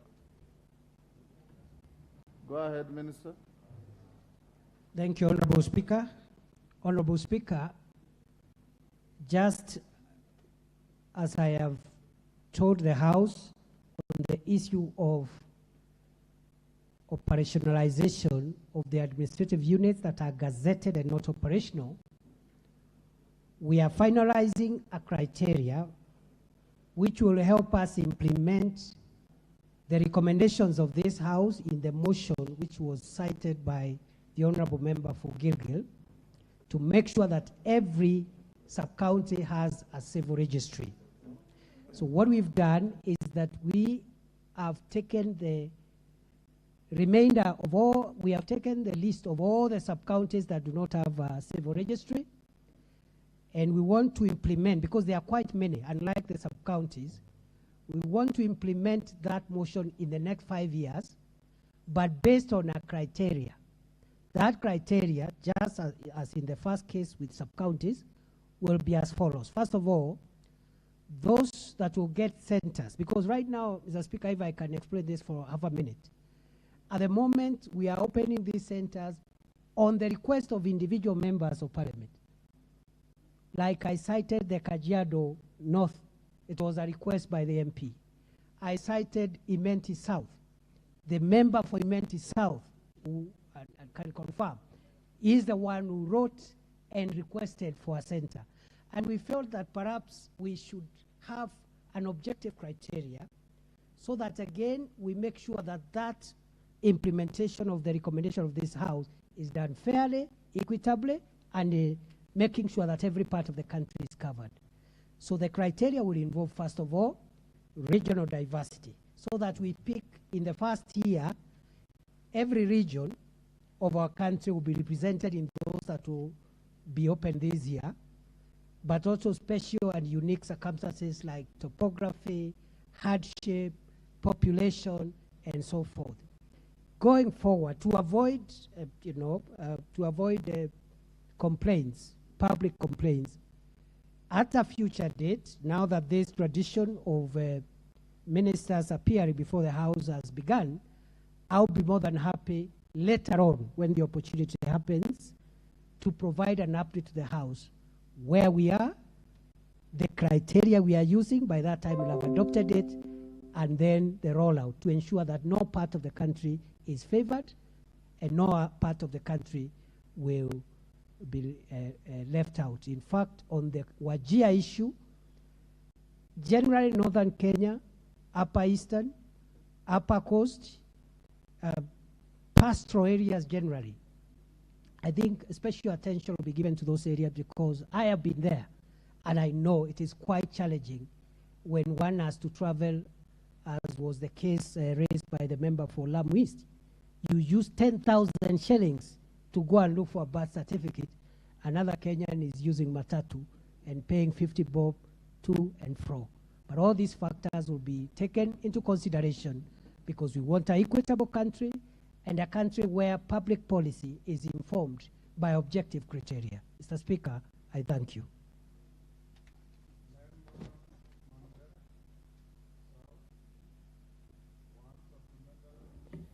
Thank you, Mr. Speaker, sir. And I thank the minister for the answer. Probably most of the answers that I would have wanted had been preempted in the previous question. I feel the same. Yeah. So, but I will say, first of all, we have dwelled so much on birth certificates, but a functioning civil registration center and service actually has three very important events. That is registration of births, registration of marriages, and also registration of deaths. And even if we go digital, Mr. Speaker, sir, even if we go digital, you know, registration alone is not enough because the civil registration service has to provide the certificate as a proof of that registration. And that is why we are asking for physical facility and officers who would be in those centers. To put what I'm particularly in my constituency, when I mentioned Elwak and I mentioned Kutulo, those are two sub-counties in one constituency, vastly, spread apart. Mandera town, where the civil registration center is, the only civil registration center we have in Mandera County, is 220 kilometers from Elwak. And I'm sure the cabinet secretary knows the problems that are there traveling between Elwak and Mandera, especially with the menace from those bad guys from across the border. That road has been a very risky road, especially when you are traveling between Elwak and Mandera, and also between Kutulo and Elwak. So you travel 220 kilometers, and the only bus... Honorable member, you are now making a speech. Okay, the only bus that you use for transport between those is the bus that comes from Nairobi. That's what you wait for, so that you can hike it to Mandera. So my plea to the cabinet secretary is that a sub-county like Elwak and Kutulo, which are some of the oldest in that region, surely require civil registration centers very urgently, because of the importance of those certificates that the Honorable Mother Wangari had mentioned earlier.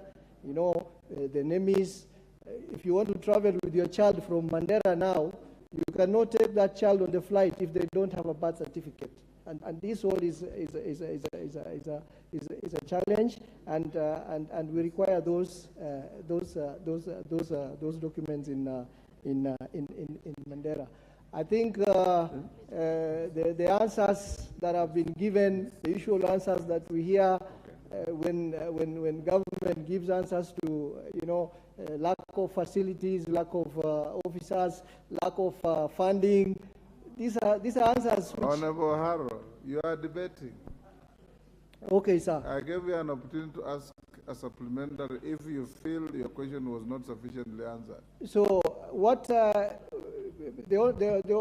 Honorable Cabinet Secretary mentioned that some of the initiatives come from the MPs, and I have the benefit of having a copy of his written answer, and he had mentioned of partnership between the Member of Parliament and the national government offices on the ground. I would want to know what would that partnership look like? How does it manifest itself? Because we would really want to initiate those initiatives and see what that partnership can do to help our people on the ground. Thank you. Thank you, Honorable Member. Rindikiri, one question. Thank you, Mr. Speaker. I want to thank the PS for the confidence he has answered our questions, but I have a problem, Mr. Speaker, when it comes to the issuance of passports. There are some questions that I think that form need to be reviewed, particularly on the fathers, mothers, and even the children, some of who could be deceased. I don't see the relevance for that. Two, there is so many migrants who have come to this country purporting to be experts in various fields. They have been given permit to work in Kenya. Even some of them have no technical expertise, taking jobs for Kenyans who are even very qualified. What is this that the ministry is doing to ensure that we don't have hawkers coming here purporting to be expert in various fields? Thank you, Mr. Speaker. Julius Sunguli, 1 minute. Thank you, Mr. Speaker. I just want to ask the Minister to confirm whether the answer he gave about birth certificates also applies to forms for registration of persons. Because as far as Kilgoris is concerned, there has been no fresh registrations of persons for nearly 6 months now, and the reason being that there are no forms. What is the Minister going to do to ensure that those forms are available? And attached to that, Mr. Speaker, if the Minister could confirm, could explain what he means by operationalizing new administrative areas when in fact it is members of Parliament through CDF who build these facilities. All he does is to post people there. And could he remove Kilgoris from, Transmara West district from those districts that require vetting, because we do not border any international, we don't have an international border. Thank you, Mr. Speaker. Member for Kilome.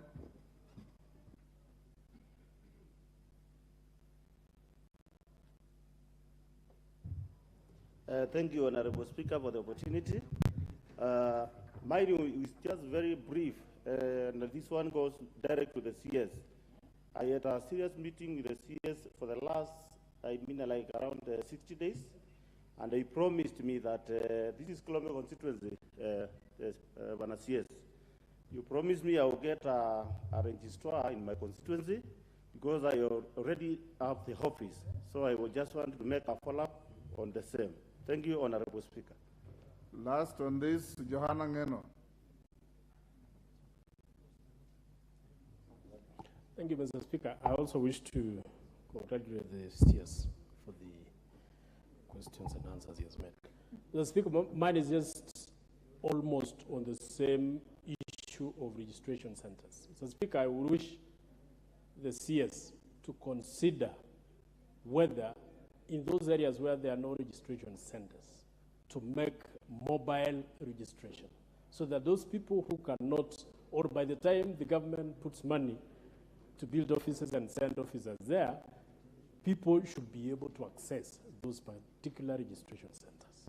Speaker, and secondly, one at a time. Speaker, secondly, on the question of boundaries, areas that are bordering international countries, where we have serious vetting and actually denying people to get their IDs, can they also remove Mwadikir from that list of constituencies which are bordering either Tanzania or other countries? Thank you, Mr. Speaker.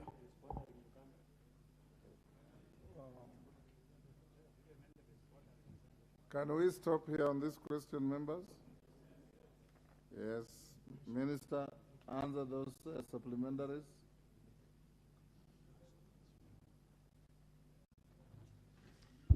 Sorry, Honorable Speaker. Honorable Speaker, on the last issue, which has been raised by member for Emuru Dikil and another member earlier on,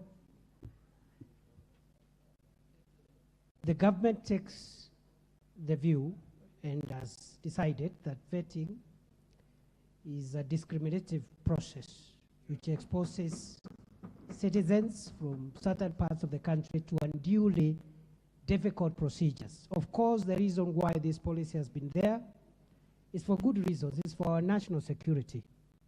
Where you have large threats, then you need to be a bit careful so that you minimize security threats through the registration of our citizens. However, we have come up with a modality of ensuring that all critical documents from passports, IDs, birth certificates, all critical documents must be supplied within 21 days, irrespective of where the applicants come from. Where possible, they can come out in 3 days, in 7 days, in 10 days, but no Kenyan should wait for 6 months, for a year, for 2 years to get an ID or a passport simply because they come from a certain part of the country. Therefore, within the next 3 months, the policy of vetting in all the citizen registration services will be abolished and replaced with a new way of ensuring that all registration documents are achieved by all Kenyans within a maximum of 21 days. Honorable Speaker, the issue of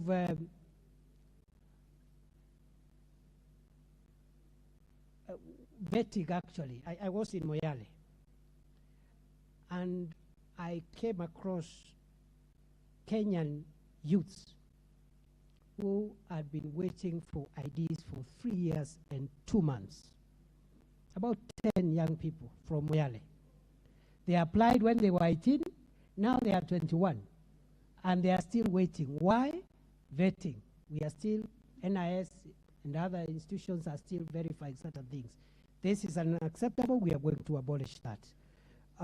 Honorable Speaker, the member for Kilome, it is true, I agree, Honorable Speaker, I committed to the member who came to my office that we will post a civil registration officer there, but I asked him to support, and that also ties with the question the member asked, what kind of support is this the CS is talking between the national government and CDF? Where the member through CDF is able to obtain consent to build the office, then we give staff and of course the resources that are tied to making sure the office is operational. And that is what we are calling operationalization for the member for Kilgoris. Because even if it's built by CDF, CDF is also public money, okay?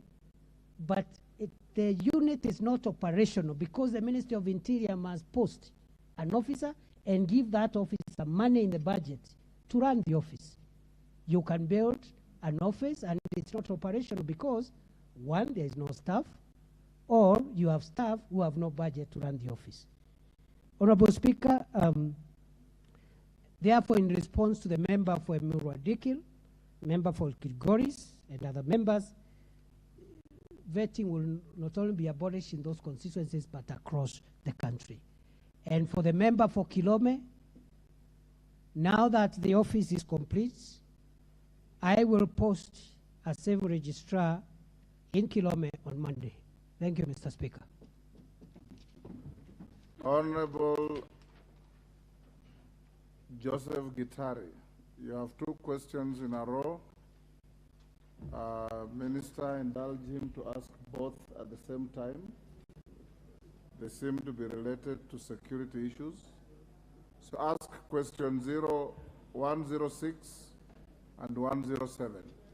Together. Together. Thank you, Speaker. I wish to ask question 106 of 2023, where I'm asking the Cabinet Secretary. Minister, note that there are 2 questions coming at the same time.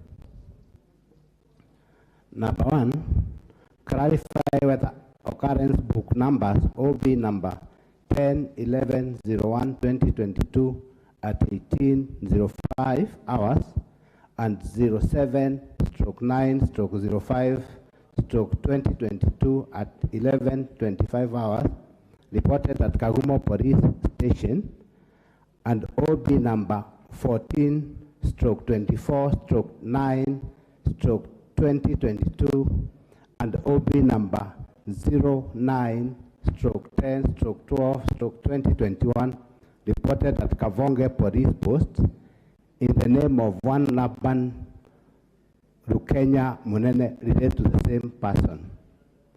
Number 2, explain under what circumstances did the above mentioned person, with all the 4 entries in the occurrence book, has only been arrested once and failed to attend court for case number 3356/22, despite having a warrant of arrest in his name. Number 3, state the reason as to why the said person was released from Kagumo Police Station in September 2022, despite having serious pending cases against him. Mr. Speaker, I also want to ask question 107, 2023, whereby I'm asking the Cabinet Secretary to explain the measures the Ministry has instituted to address the emergence of criminal gangs and groups with terror rings or affiliated to terror groups in the country, including actions being taken against those that are facilitating with links or sponsoring such groups. Number 2, describe the strategies the Ministry has put in place to deal with the emergence of criminal gangs in major towns of Nakuru, Nairobi, Mombasa, and other towns, in particular criminal gangs known as Wesame militia group that is terrorizing residents in Kagumo town in Kirinyaga Central. Number 3, explain the security measure that the Minister has put in place to address rampant insecurity incidences in Kirinyaga town, especially along Meringaere Road and Kemore area. I submit. Minister, I think those are related questions from the same area, and we can be done in 20 minutes on this. Thank you, Honorable Speaker. Honorable Speaker, the question raised by the member for Kerugoya Central regarding the suspect Laban Rukenya Munene, I would like to respond as follows. That yes, the four entries to the OB at Kagumo Police Post and Kabonde Police Post relate to one person, namely Laban Rukenya Munene. This is a suspect of crime who is awaiting prosecution before the Baricho law courts, and is accused of stealing on various dates. He stole from a victim called Mary Karua Nagashoki, twice actually. On a third occasion, the same Rukenya, the same Munene stole from Mr. John Rukenya, and on another occasion he stole from Miss Jemima Wangeshi. The suspect was arrested on 3rd of April 2022 and arraigned before the Baricho Law Court under criminal case number 356 of 2022. However, the suspect was released by court on bail. The suspect subsequently jumped bail and is on the run. And the government and the prosecution and security agencies have no control over who the court gives bail or not. So the prosecution tried to oppose the granting of bail, but the court ruled against the prosecution. The bail was granted, and when the suspect was admitted to bail, he jumped bail and is now on the run. The prosecution went back to court and obtained a warrant of arrest, and we are still looking for this suspect. The security agencies are yet to track him down, but I want to assure the member for Kirinyaga Central and the House that criminal investigations, criminal matters are never closed, and therefore we are actively looking for this suspect with a view to arresting them in line with the arrest warrants in our possession, and also to produce him in court for prosecution. Honorable Speaker, with regard to the next question from the same member, parliamentary question number 107 of 2023, I would like to respond as follows. That sometimes at the middle of last year, there was an increasing there were increasing incidents of urban crime. The most affected urban center was Nairobi. And by the time this administration was sworn into office, around mid-September, there was a huge crisis in this city arising out of terror gangs, gangs of youths, knife-wielding, some armed with pistols, other crude weapons, terrorizing people, robbing people, day and night in many parts of the country. We have been able to contain that problem in Nairobi drastically by change of command, but also by change of strategy and deployment, by using special units within the National Police Service. And by and large, I think I am happy that crime has come down by nearly more than 60%, if not more, based on the statistics we are getting, and that matter is under control. But we are also aware there have been some criminal gangs terrorizing people in Nakuru, a gang called Confirm.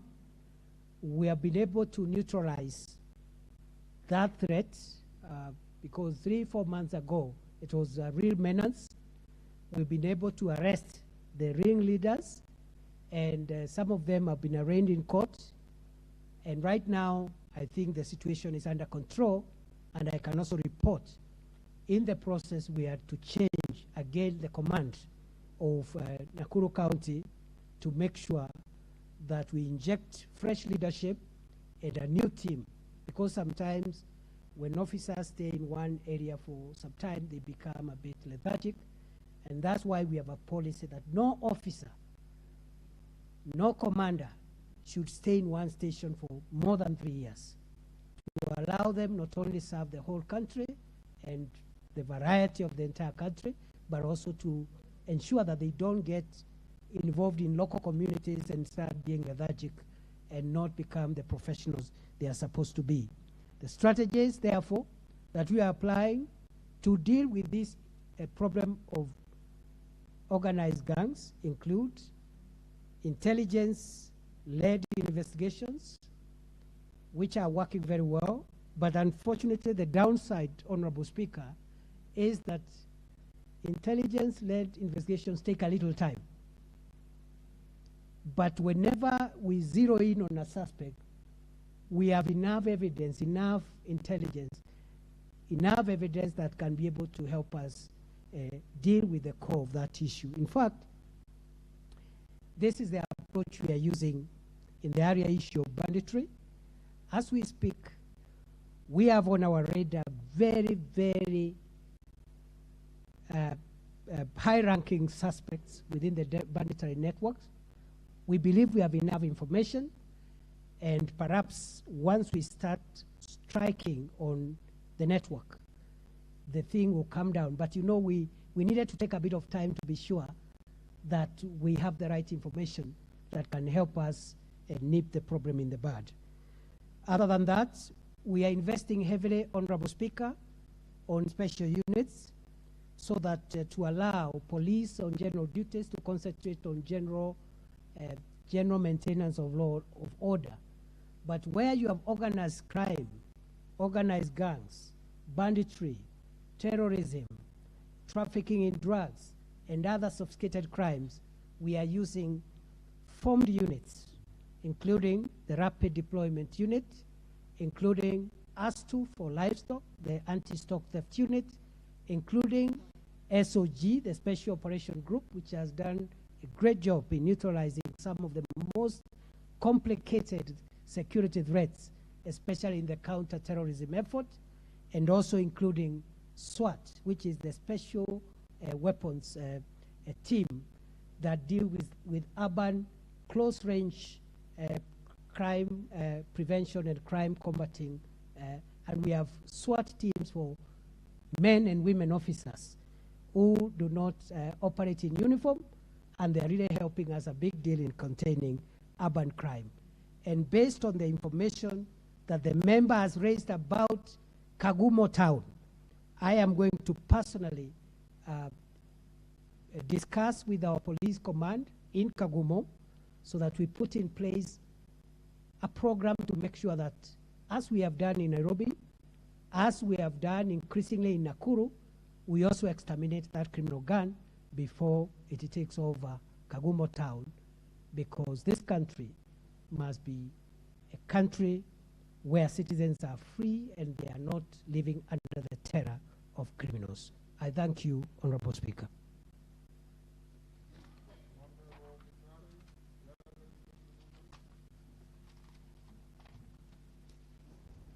Thank you, Mr. Speaker. Thank you, CS, for the elaborate answer for the two questions.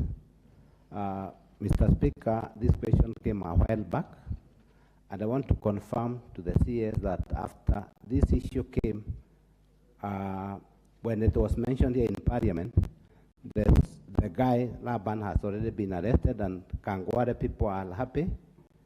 He has been arrested. He was arrested on Monday. That is Easter Monday. So the court will deal with that case.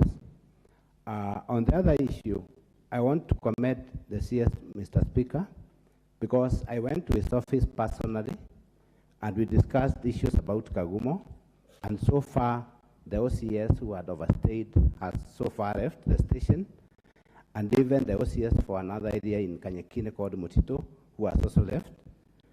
On the other question, there were a number of series, as the CS is saying, there were serious criminals, especially in the Kagumo area. They were breaking into businesses, and this was immediately after the elections. But I want to confirm that this has so far gone down, and we are happy with the work you are doing, Bwana CS. I don't have any other question. I thank you. Yes, those are just comments. Kikaria.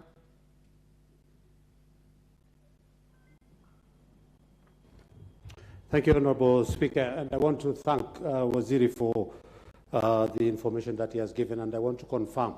It is true, the activities of the confirmed gang has been brought down by not even 60%, almost to 70%. Honorable Speaker, I can confirm we don't have even a single death in the last 1.5 months. But my question that I want to ask Waziri on this confirmed gang, Honorable Speaker, is that maybe, I don't know if he has a record of the number of deaths caused by these knife-wielding gangs, because they carry a knife always, and they strike using the knife, including 2 of our very good rugby players who lost their lives around 3 months ago. So maybe if he has a number of the deaths which have been caused by this criminal gang. Secondly, phones are involved, because whenever they strike, they get your phone. And the people who are attacked normally report to the police station for police to be able to follow up on these phones. Then, and that would be a better way of following a phone that has been stolen, and you can be able to reach to the people who committed that crime. And maybe the reports which have been done, how many phones have been recovered in the process, so that they can be able to arrest the people. Even if you bought a phone, then you must have bought it from somebody, then you give that information. Lastly, Thank you. That's enough. Okay, give him the mic. One supplementary, Kikari. yes, the very last one. Honorable Speaker, is about police officers. The station where this, because the operations of confirm is normally on the southern part where we have a police station called Bondeni. And that police station, Honorable Speaker, is notorious about the police officers who collude with these criminal gangs to be able, I've heard they just change the command, but they leave the actual policemen who have become, so what action other than the command at the station? Because the police officer who has come now, the OCS, is doing a tremendous work. So what happens to the officers under him, who are the main culprits who are involved in collusion with this gang? And the very last one is, if I have information, Now I'll give the floor to Honorable Mawade.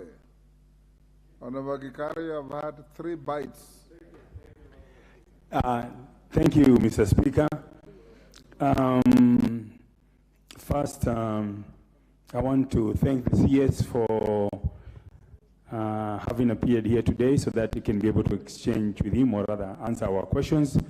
First of all, I want to ask the Bwana CS, are you aware that on Thursday, March the 30th, a 17-year-old high school student by the name Master Ezekiel Macau of Double Vision Secondary School was shot at Pipeline Estate, a resident of Pipeline Estate. On the same day, also, a 16-year-old boy by the name Master Stephen Mwau Muthusi was hit with a tear gas canister on the head, admitted at Kenyatta National Hospital, and succumbed to the injuries and taken to the city mortuary, burial permit number 0416790 at the city mortuary. And what are we doing about the officers that shot these 2 young individuals? Thank you, Mr. Speaker. Women Rep is Siolo.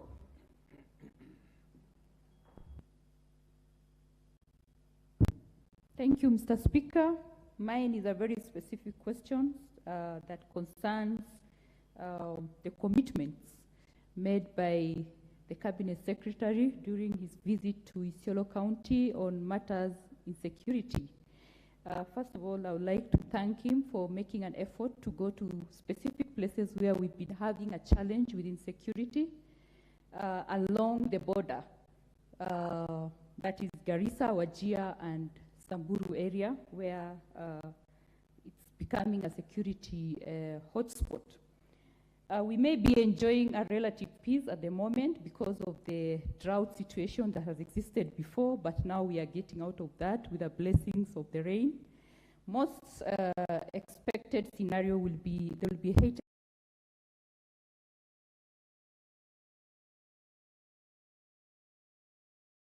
We currently seeing could be deceiving. So my question, Cabinet Secretary, is to speak to the specific commitment you made in the area called Mlango, bordering Samburu County, an area called Yamicha, bordering Wajir County, and an area called Korbesa, bordering Garissa County, where we've had so many people killed and a lot of livestock taken. You promised you'll put up a formed unit there. It could be a buffer zone where you ensure that such kind level of killings will not happen in future. Where are we with that? Secondly, on the issue of KPR. One at a time, I gave you an KPR, Mr. Speaker, I'm finishing. On the issue of KPR, that could be very useful to our people. Where are we on that in the case of Isiolo? And for your criteria for operationalizing the sub-counties, the 80 sub-counties, could you also add the level of insecurity as one of the criteria to be considered to let counties be operationalized in that order? Thank you, Mr. Speaker. Thank you, Honourable Member. Kamket.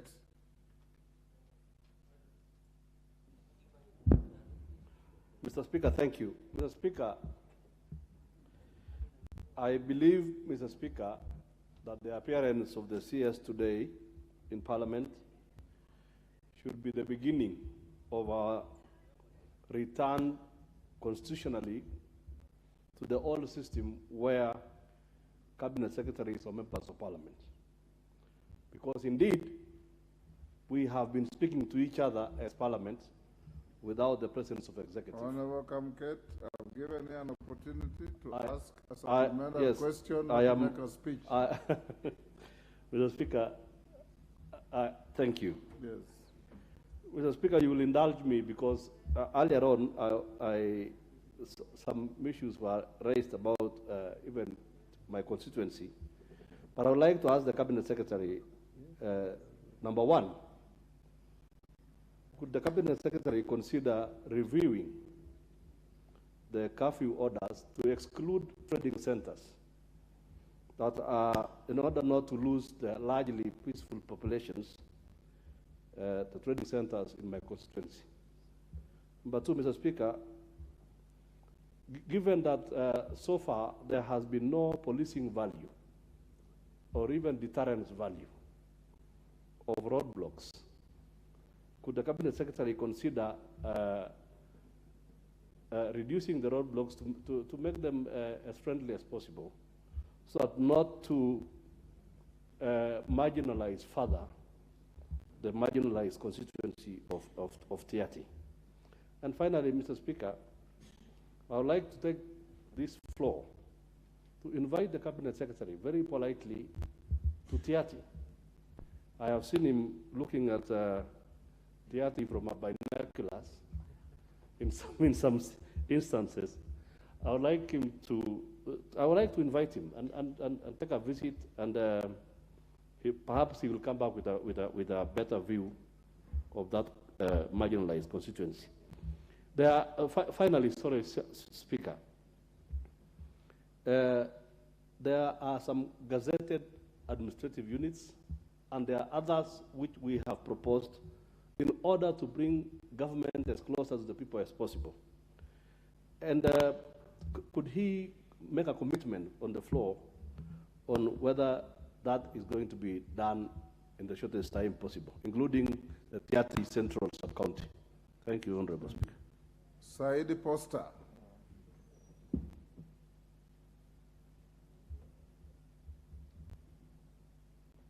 Give the mic to member for Galole.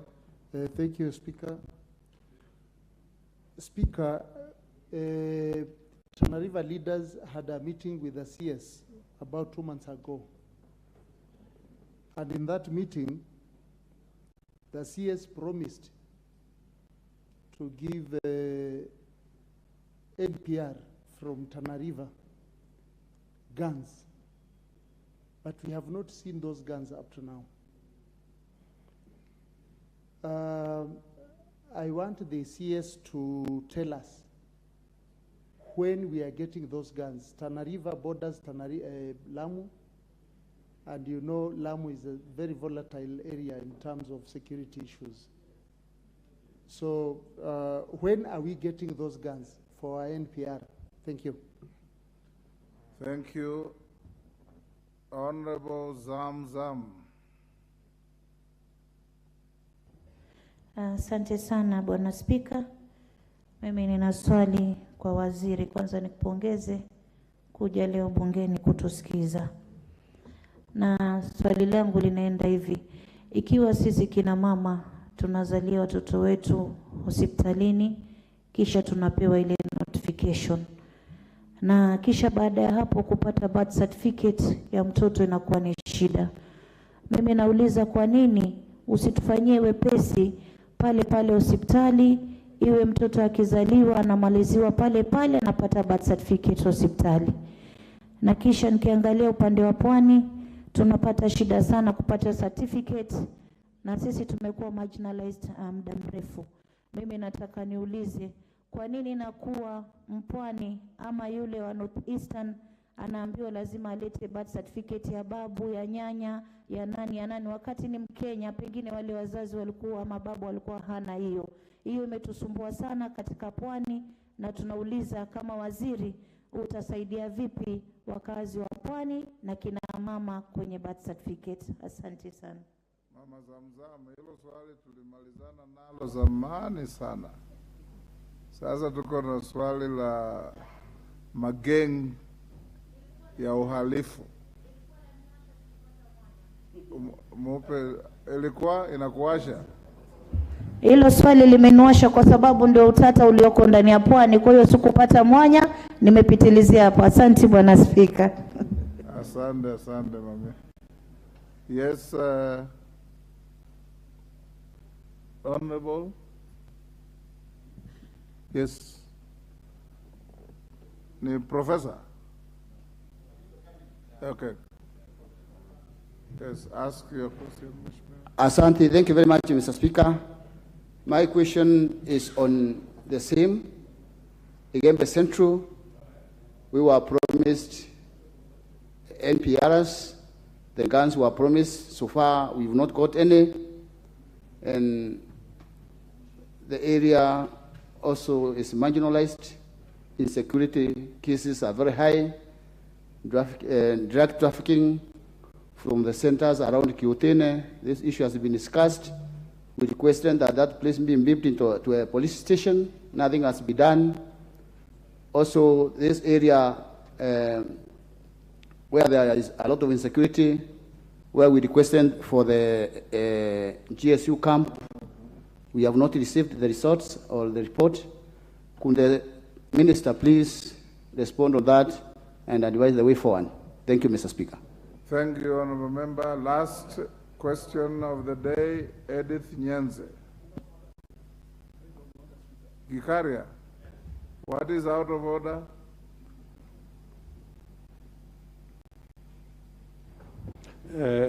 Thank you, Honorable Speaker. This comes out of what the immediate Speaker, Mheshimiwa, has just indicated. Honorable Speaker, it's about the implementation of Waziri coming here, the commitments which are done.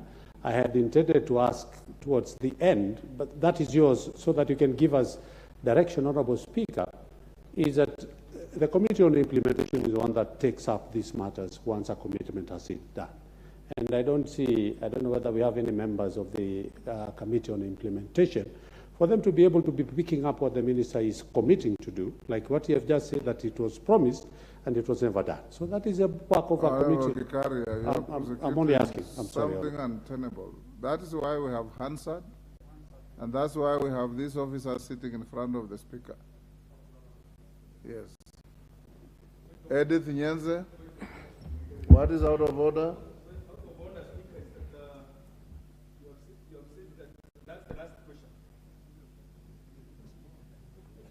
The chair cannot be out of order.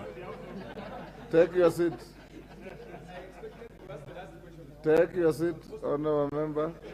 Edith Nyenze. Thank you, Mr. Speaker. Let me take this time to congratulate the CS for the good work he's doing, especially on answering the questions. My concern is on insecurity. Especially, the question is whether the police officers would actually arrest their own. And there was a case in my constituency in February whereby a businessman was attacked together with his family. They were attacked by 4 people who were in the police uniform and they were armed. And actually they were beaten and left for the dead. Then they were taken to the hospital.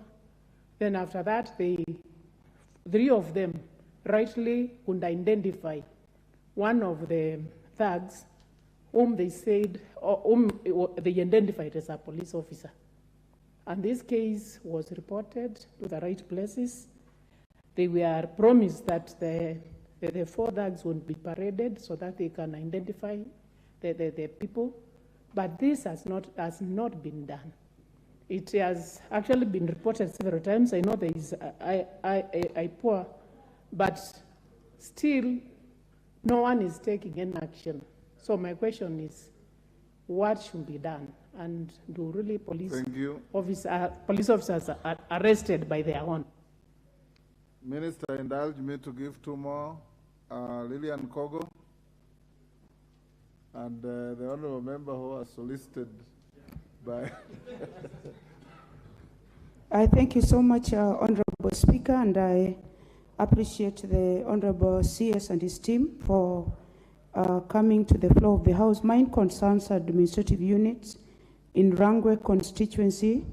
Papa, as it were, there are very, very big administrative units that I want to bring to the attention of the Honorable CS. We have big locations that need to be subdivided. What needs to be done has been done from our part. Game East has 1 chief and an assistant chief since independence. Kotieno has a chief and an assistant chief since independence. There has been proposals for Nyachar, Rangwe Town, West Kotieno and East Kotieno. Central has a proposal to have Kabor. Game Sorika Chiena has a proposal also to have 2 sub-locations. Komolo, Honorable CS, has a proposal to have Komolo divided into 2 sub-locations. And West Game, we need Upper Kanyanjua and Lower Kanyanjua. Kindly, Honorable CS, I ask this question: when are we going to have these units put in operation so that the people of Rangwe constituency can enjoy close services of administrative units as other places? We also need more locations in East Kochia and also in Gongo area. I thank you, Honorable Speaker. Moses Kirima, finally. Thank you, Mr. Speaker, sir. My humble question. 1 minute. Who is the member standing and raising the hand? Because of the light, I can't see you clearly. Okay, after Kirima, I'll give you the last shot. First, I thank the CS for the way he has answered the questions candidly, and we are really satisfied that CSS was supposed to be coming to Parliament to answer questions. We have been having raw answers before. Then, Mr. Speaker, sir, my humble question is to the CS, to the extent that in my constituency, and the surrounding constituencies in Meru County, we have been hit hard by hand and drugs menace. And at the same time, illicit blue, and that one is so much rampant around the Mount Kenya region. What is the CS doing to make sure that we stamp out these hand and drugs? Because almost in every market, you find a group of youths sitting down, and there are suppliers who comes in pikipikis, and these hand and drugs are not manufactured in Meru. They come all the way from Nairobi and some other areas. How do we do, or what is the ministry doing to make sure that we stop this transportation for them to be reaching the young men in our areas? They are becoming zombies. Thank you, sir. Thank you, Mr. Speaker. Honorable Minister, I have two requests which I have acceded to. Honorable Oyula from Butla, ask one question in 1 minute. Then I'll close with the Honorable Dr. Mwiti. And Honorable Mwiti, you don't have to stand to be given the opportunity, just sit. We must bring this to an end. Oyula, then Mwiti, then closure. Thank you, Honorable Speaker. Then Mama Kwale. Yes. Go on, Oyula, one question. Yeah, thank you, Honorable Speaker. I want to ask one question regarding insecurity emerging in Butula constituency. This is come about by the so-called gold diggers. We have an area in the constituency which has been invaded by gold diggers, and they come from all over the country. During the day, they are busy in their gold digging. In the evenings, at night, they attack the residents. And this is now becoming very serious. Can something be done to investigate this case and even stop that exercise of gold digging? Because if left now, it will go beyond control. Thank you. Thank you. Mwiti, Dr. Mwiti. Thank you, Mr. Speaker.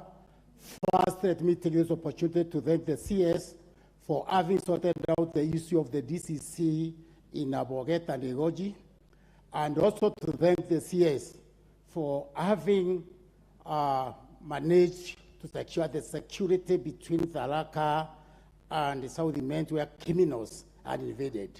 However, I would like the CS to tell us when he is providing the vehicle for the OSPD and Kobu, who is serving 250,000 and the 3 sub-counties. We are desperately in need of transport and also to manage the security. Thank you, Speaker. Mama Kwale. Huyo ndio wa mwisho kabisa. Mimi ndio wa mwisho. Huyo ndio wa mwisho kabisa. Basi nishukuru Mheshimiwa Spika. Nimshukuru Mheshimiwa Spika kwa kuweza kunipatia nafasi hii. Nimuulize Waziri wa Usalama wa Ndani. Kwanza pia nimpatie kongole kwa kuweza kuchaguliwa kama Waziri wa Usalama wa Ndani. Pili pia nimshukuru kwa kuweza kuitwa mbele ya bunge hili na kuweza kutii amri. Mheshimiwa Spika, mimi nimetoka kaunti ya Kwale. Mimi ndio mama Kwale. Namuuliza Mheshimiwa Waziri, pale Kwale mimi nina shida ambayo imeibuka. Shida ya vijana wanajiita vijana wa vipanga. Vijana wadogo sana, vijana wa miaka 13 mpaka miaka 17, 16 hapo. Vijana wanauana wenyewe kwa wenyewe. Vijana wanatumia madawa ya kulevya ambayo yana msisimko fulani ndani ya mwili, inamtuma kijana kwenda kumuua mwenzake. Wanaweza kuwa wamekaa mahali pamoja wakinywa kahawa na wakageukiana wakakatana mapanga. Nina idadi ya vijana ambao wameuana kutoka mtaa mmoja hadi mwingine. Mheshimiwa Spika, kuna sehemu inaitwa mahali nilizaliwa, Ngombeni Ward. ina vijiji takriban vijiji 27, lakini kijana hawezi kutoka kwa kijiji kimoja kwenda kwa kijiji chengine, aidha kwa kutembea au kijana wa bodaboda kutoka kijiji kimoja kwenda kijiji chengine, kwa hofu ya mauaji ya wenyewe kwa wenyewe. Na polisi wetu wameshindwa kudhibiti hali ile, Mheshimiwa Spika.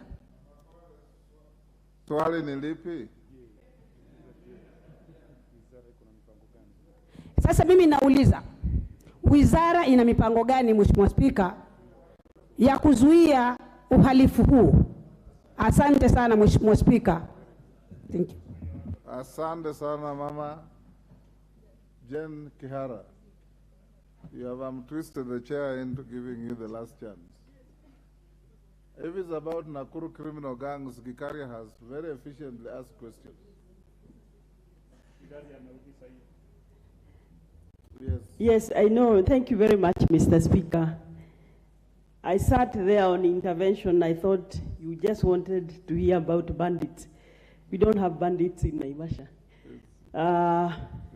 Mr. Speaker, I wish to ask the minister whether he knows that there is a notorious Kenya Coast Guards who guard our inland Lake Naivasha, who have been killing our youth right, left, and center and drowning them, because when they go to look for their livelihood. Mr. Speaker, I want to ask the minister whether he can consider withdrawing the Kenya Coast Guards from Lake Naivasha and leave it to the fisheries department to guard their fish. Otherwise, these people have killed so many youth, they have drowned them, they are notorious, and I am not sure that is why we have Kenya Coast Guards, because this is an inland lake. They can be used elsewhere in the international boundaries. Thank you, Mr. Speaker. Minister, those are many, but they are short questions. You can give snippets. Thank you, Honorable Speaker, and thank you, members, for the interest and for raising all these matters about your constituencies. Honorable Speaker,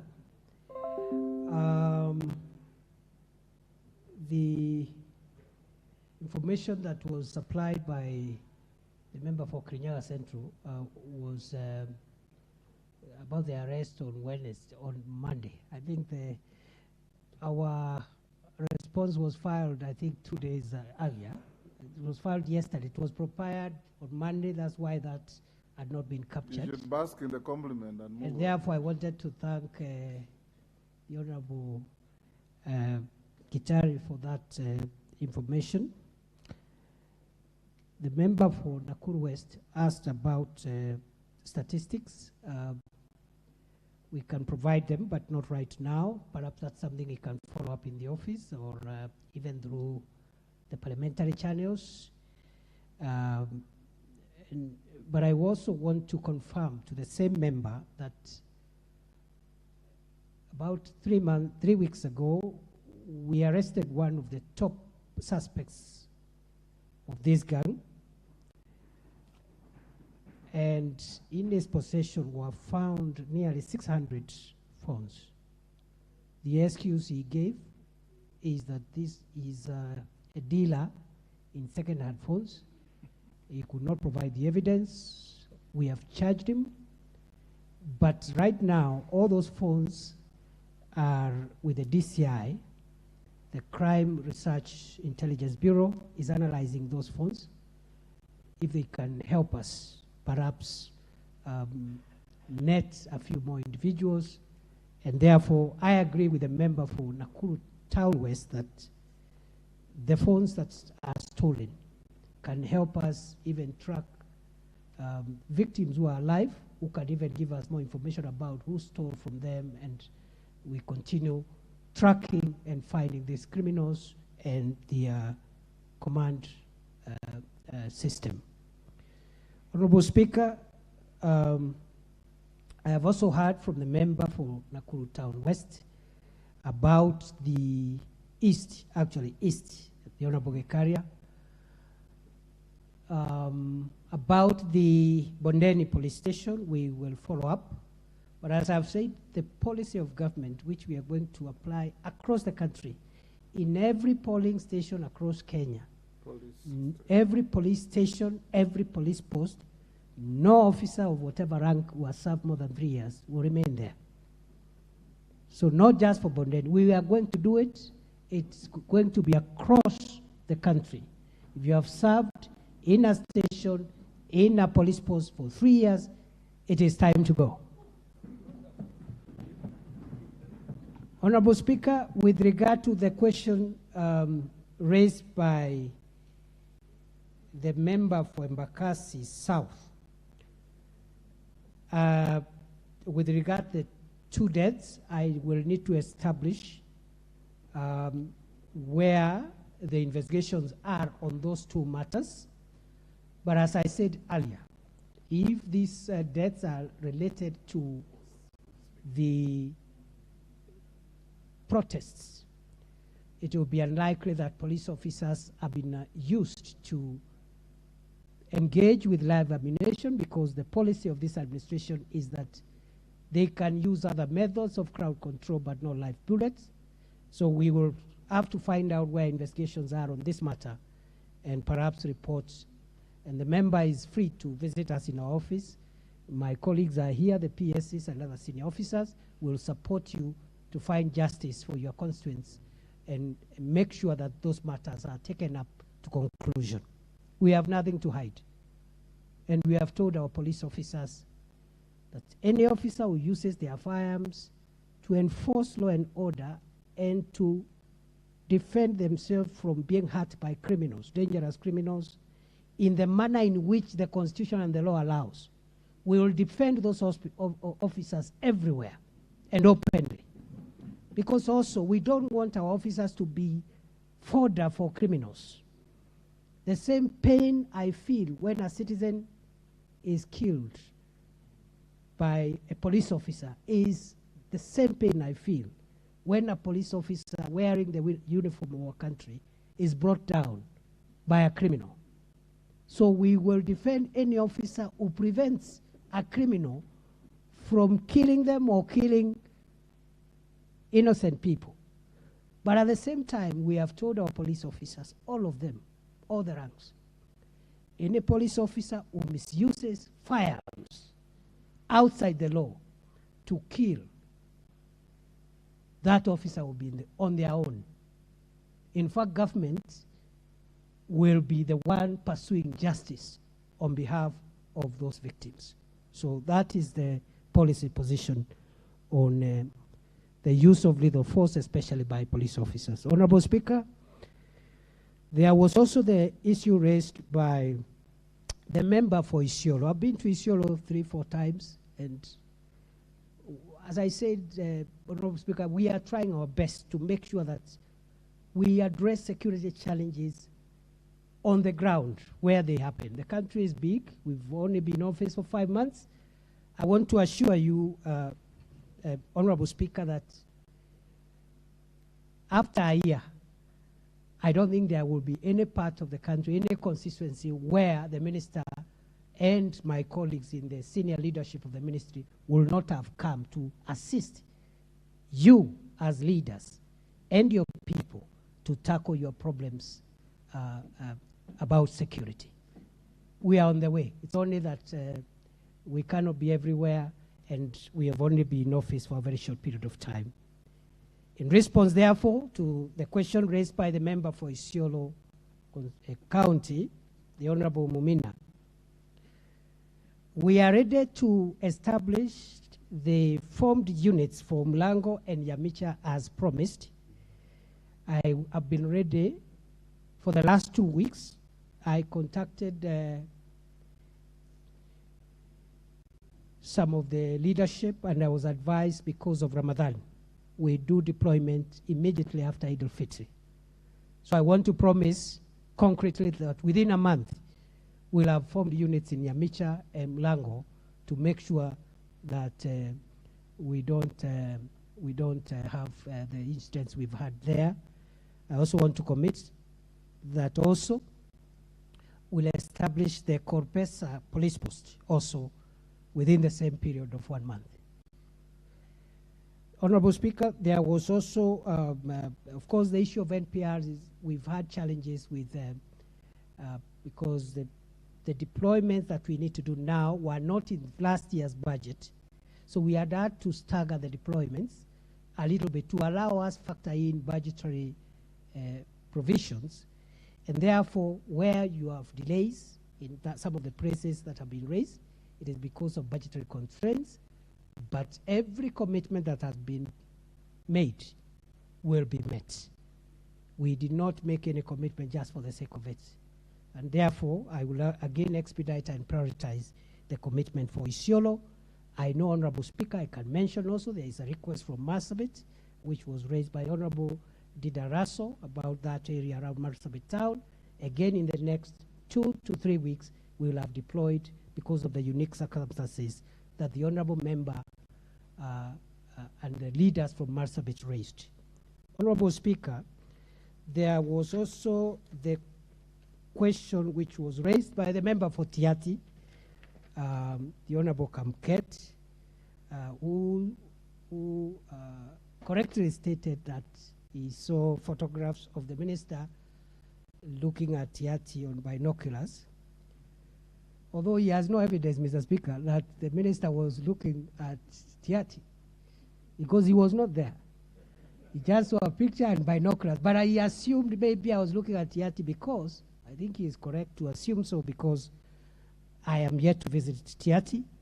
I'll be in Tiati on Tuesday at Chemolingot, and I will visit and stay around for a while. I'll also be visiting Elgeyo Marakwet, Lamu, and Busia, and also I'll also be visiting Tana River and Baringo. It's going to be quite a heavy schedule. By the time we meet here next time, some of these problems will not be there. The Honorable Speaker, therefore, with regard to administrative units, we will prioritize again, as asked by the member for Isiolo and the member for Tiati and a few other members. Insecurity is going to carry some weight in determining which of the pending sub-counties and administrative units should take first preference, even as we roll out to make sure we operationalize all the gazetted administrative units in the next 3 years. So that will be a big factor.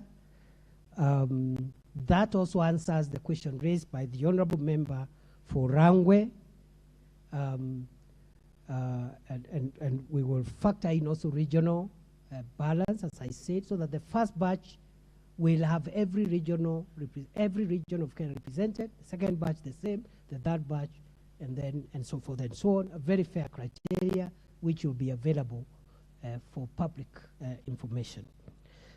Honorable Speaker, there was a question also raised by the member for Imenti Central, the Honorable Kirima, on drugs. And this is a problem in many parts of our country. Big problem in the larger central Kenya. Government has put in place a stakeholder roadmap generation program to make sure that we get lasting solutions, starting with Nyeri this Friday for about 4 or 5 counties. From there, we'll go to Nakuru, again, 4 or 5 counties involving the South Rift, including Bomet, Kericho, Narok, and Nakuru. After that, we'll go to the coast, where this problem also is there. After that, we'll come to eastern part of Mount Kenya, Meru, Embu, Tharaka Nithi, and we'll go on, including we need to have a conference in Wajir because there's evidence and intelligence about the transportation of hard drugs and narcotics from neighboring countries through Moyale into Marsabit and sometimes through Wajir and then converging somewhere in Isiolo. And therefore, that area also there's a problem of drugs and psychotropic substances. We are going to roll out a program nationwide and it is going to be more vicious than even the fight against bandits, because the danger to our country's future and the generations to come that these drugs and substances are causing will live with us for a very long time. So we are going to be vicious and make sure we tackle this problem. Honorable Speaker, the other question was raised by, again, member for Tiati on roadblocks and the exclusion of certain market centers. Honorable Speaker, I would like to inform the House that I will be reviewing the orders on Friday, and therefore I encourage the member for Tiati to submit his request to the office by close of business tomorrow, because by midnight on Friday I'll be reviewing some of those orders to adjust depending on the experience we have had and the feedback we are getting, and will accommodate any legitimate request that helps us not to stifle the economy, but at the same time we don't expose the country to security threats. Honorable Speaker, the member for Galole raised issues about Tana River. It is true, Honorable Speaker, the Cabinet Secretary for Interior made commitments about NPRs in Tana River, but I've told you why up to now we have not deployed because of budgetary constraints. But when I visit Tana River within the next 2 weeks, we'll find a way of perhaps giving you a small number, even as we wait for the June budget to be able to give you a full deployment. Honorable Speaker, that's okay, Honorable Speaker. 2 minutes for you. The other one left is from the Honorable Edith Nyenze. She asked whether a police officer can be arrested, and the answer is yes. Where there is evidence, we disarm them and arrest them, and we do that all the time. And therefore, I invite the honorable member to give us a formal complaint or a request on what needs to be done. Honorable Speaker, there were questions raised about vehicles. Member for Imenti South raised an issue about Nkobo OCPD, and I think, again, that's a genuine request among so many others we are having. We'll be able to procure, through leasing, another 200 or so vehicles, which we are going to distribute fairly across the country, and Kobo OCPD will be part of that benefit. And essentially, every OCPD should be able to have a vehicle, and also other police stations on a need basis. Other than that, Honorable Speaker, Touch on the Coast Guards on Lake Naivasha for on the Coast Guard, Honorable Speaker, on the Coast Guard, we have had a command problem, because the Coast Guard is not part of the Navy. Coast Guard is a police function. Their work is to enforce the law within Kenya's territorial waters, which means 12 nautical miles off the baseline of the Indian Ocean, and all inland waters, including Lake Naivasha, Lake Rudolph, Lake Turkana, Lake Victoria. But we have had a command issue there, because the leadership has been with the military, and because of the disciplinary discrepancies, the head of Coast Guard has not been directly responsible to under the command of the Inspector General. And that has had enforcement issues. It has been resolved. And today, His Excellency, the President has appointed a senior police officer to be the Director General of Coast Guard. That senior police officer will be responsible directly to the Inspector General of Police. Then the other agencies now, including the military, can second other officers, KRA, and other enforcement measures. That has been resolved, and that's why perhaps for Naivasha, we have not been able to enforce because of those command issues. Today, in line with the Section 17 of the Coast Guard Act, that command issue has been resolved. Finally, the issue of the GSU camp in Negembe Central, I think that I can also make that commitment within the 1 month commitments that I have made, because I know we have resolved the issues that were outstanding. Other than that, Honorable Speaker. the small boys killing each other in Kwale. Have you touched on that? Yes, I would like, I do not have that information, and I thank the honorable member for bringing it to my attention.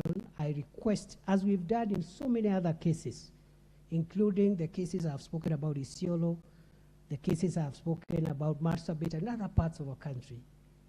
Honorable Speaker, the reason we have been able to address these issues, Kenyaga Central and everywhere else, is we've been meeting with the leaders, including members of parliament.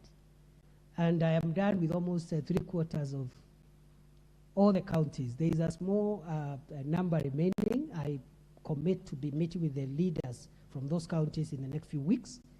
So I encourage the member for Kwale to formally write and say what it is, so that it becomes the genesis of developing a program to resolve that emerging gang in Kwale there that can grow into a big problem in future. Other than that, Honorable Speaker, I want to thank you for your courtesy. It has been, I've been outside Parliament for five months now or more, 6 months, so I'm in the cold. So it's quite warm to be back among old and new colleagues. And I must thank you for your hospitality and kindness. And I want to apologize if I've not been as available as I ought to be. We'll try and improve and work together with you as elected leaders to deliver the vision of a safe Kenya and a country where the leadership responds to the needs of the public. Thank you, Mr. Speaker. Thank you, Minister. You may take your seat there. I have a request from the chair of the committee that oversees your ministry. Honorable Tongoyo, we have exhausted our 3 hours. We have only about 4 minutes left. So I'll give you 2 minutes to say what you want to say.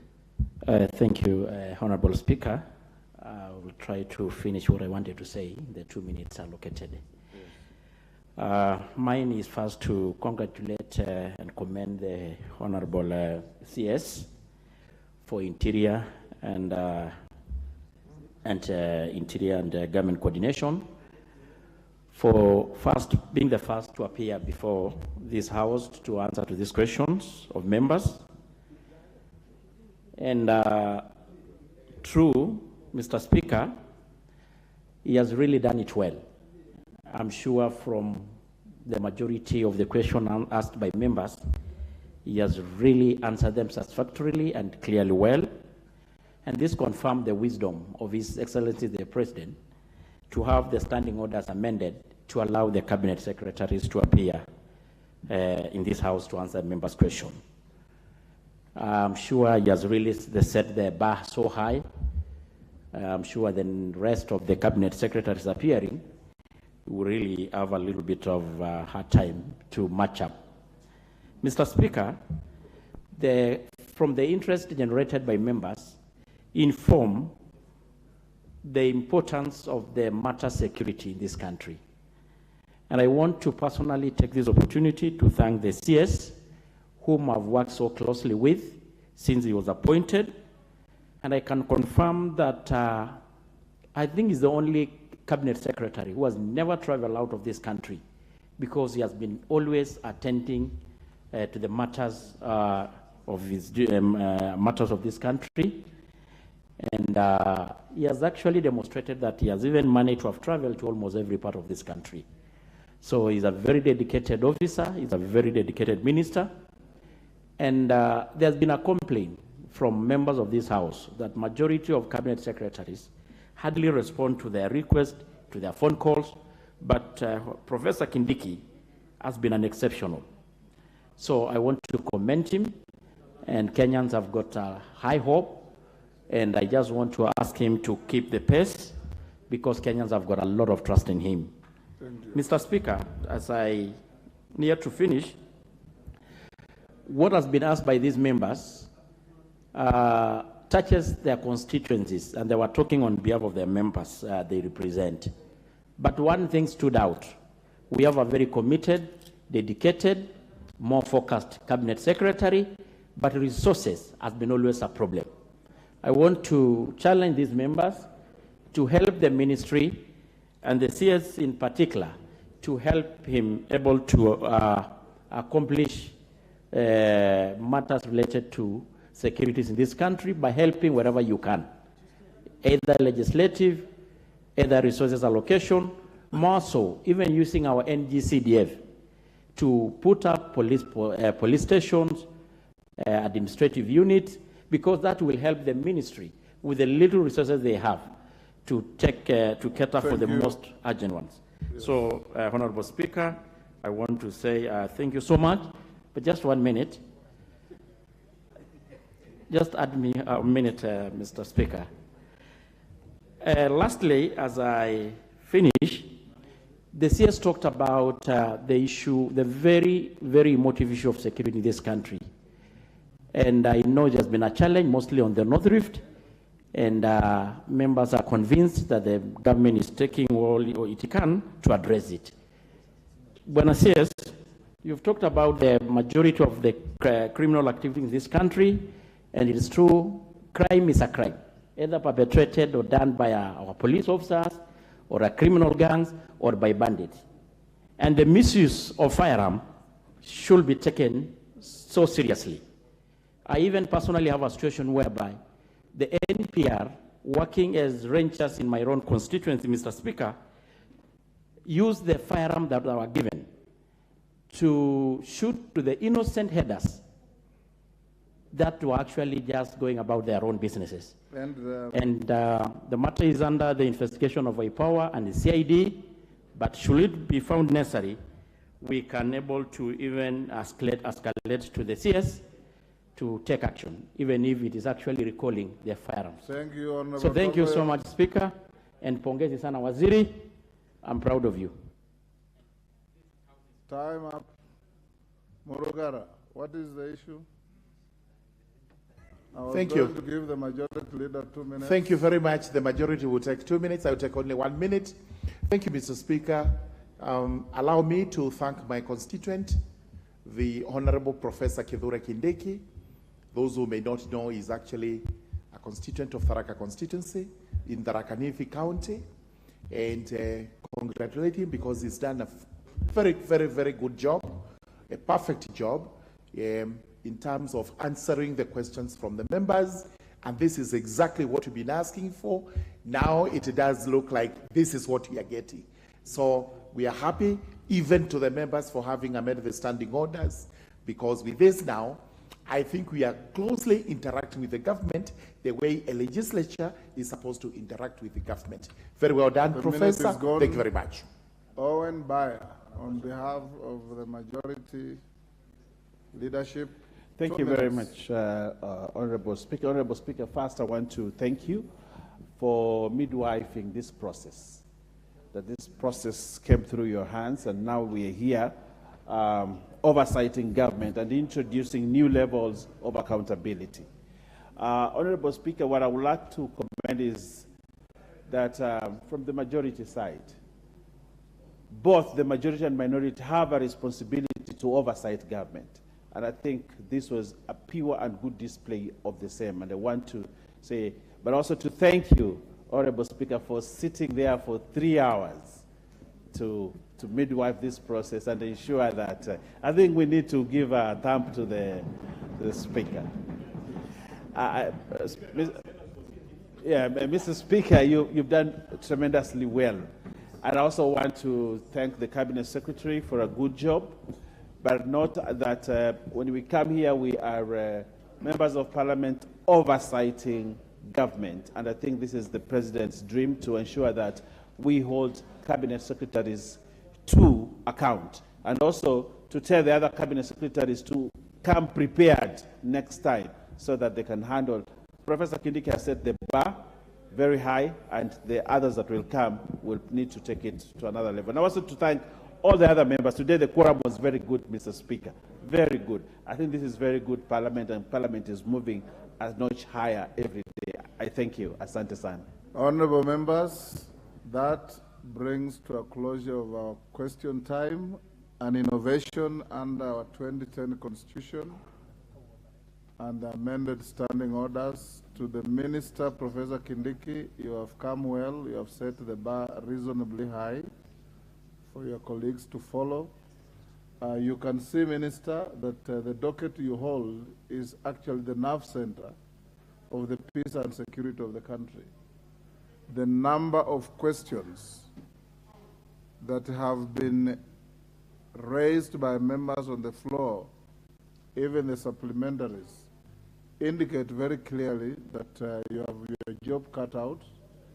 You have to move the length and breadth of the country to ensure that there's adequate policing, proper policing, police adherence to the law, non-violation of any people's rights, but above all, to capacitate the police to do their job in terms of equipment, in terms of mobility, and to remain accountable to the people's representatives that sit in this House. You've done very well. I congratulate you, being the maiden appearance by any cabinet minister. And I hope your colleagues who are watching to see how well you perform, so that when they come, we expect nothing less from them. Thank you very much, and you are released to go back to your office. Next order.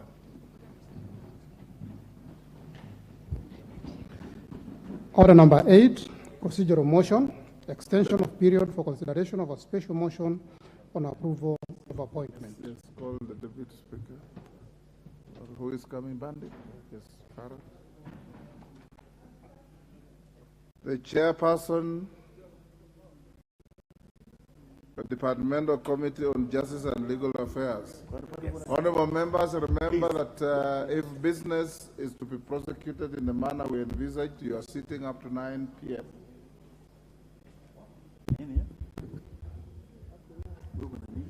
It's a procedural motion. Thank you.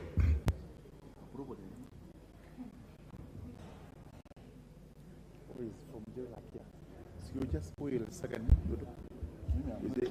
Just say, thank you. You see, I second. Thank you very much, Mr. Speaker.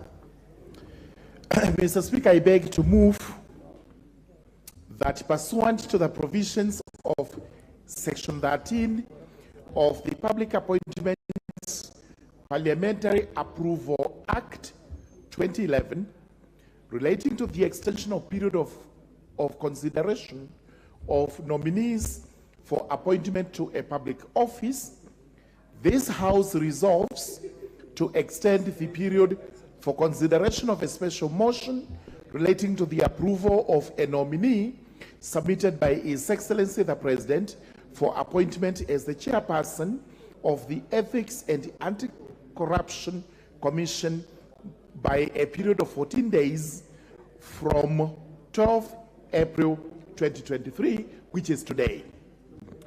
Mr. Speaker, allow me to explain the reasons for this procedural motion. And the reasons are that on Wednesday, the 5th of April 2023, the Committee on Justice and Legal Affairs vetted a nominee to the position of the chairperson, Ethics and Anti-Corruption, by the name Bishop David Oginde. Unfortunately, Easter holiday set in, and the committee was not able to retreat to do a report. Yesterday, there would have been a meeting, but again, there was a parliamentary group meeting on the part of the Kenya Kwanza coalition. Thus, the committee has not been able to do the report and requires 14 days, maximum 14 days. It may do it within a shorter period of time, which will be the better. But a maximum of 14 days for us to do the report and table it to this House. The report must be informative. It must be to the required standards. It must be in consonance with the work done and delivered by the Justice and Legal Affairs Justice and Legal Affairs Committee.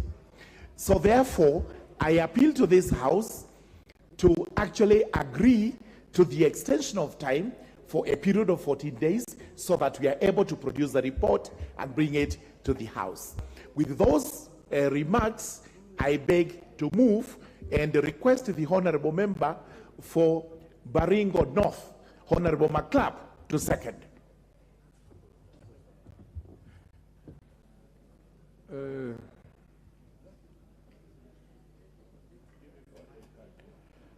Mr. Speaker, I rise to second the motion.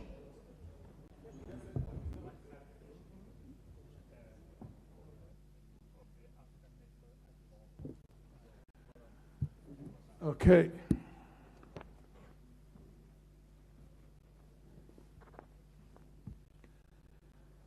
Honorable members,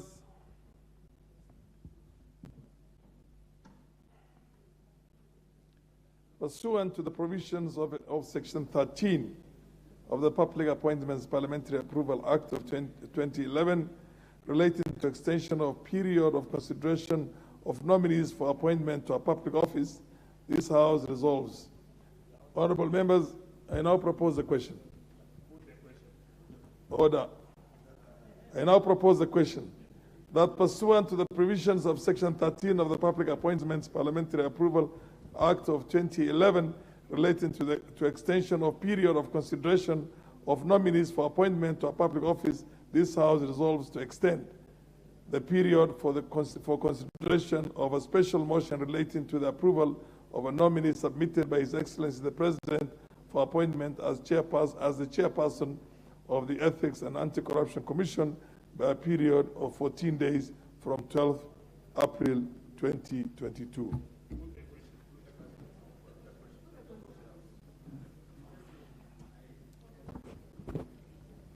There being no need for somebody to debate this, I now put the question that pursuant to the provisions of Section 13 of the Public Appointments Parliamentary Approval Act of 2011 relating to extension of period of consideration of nominees for appointment to a public office, this House resolves to extend the period for consideration of a special motion relating to the approval of a nominee submitted by His Excellency the President for appointment as the chairperson of the Ethics and Anti-Corruption Commission by a period of 14 days from 12th April 2022. As many of the opinion say aye. Aye. As many of the contrary opinion say nay. The ayes have it. Next order.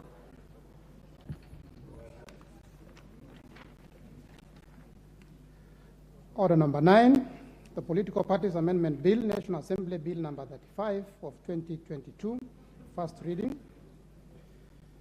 A bill for an act of parliament to amend the Political Parties Act 2011. Order number 10, the Parliamentary Powers and Privileges Amendment Bill, National Assembly Bill number 36 of 2022, first reading. A bill for an act of parliament to amend the Parliamentary Powers and Privileges Act 2017. Next order. Order number 11, special motion, consideration of nominee for appointment as member of the National Gender and Equality Commission. Chairperson, Departmental Committee on Social Protection.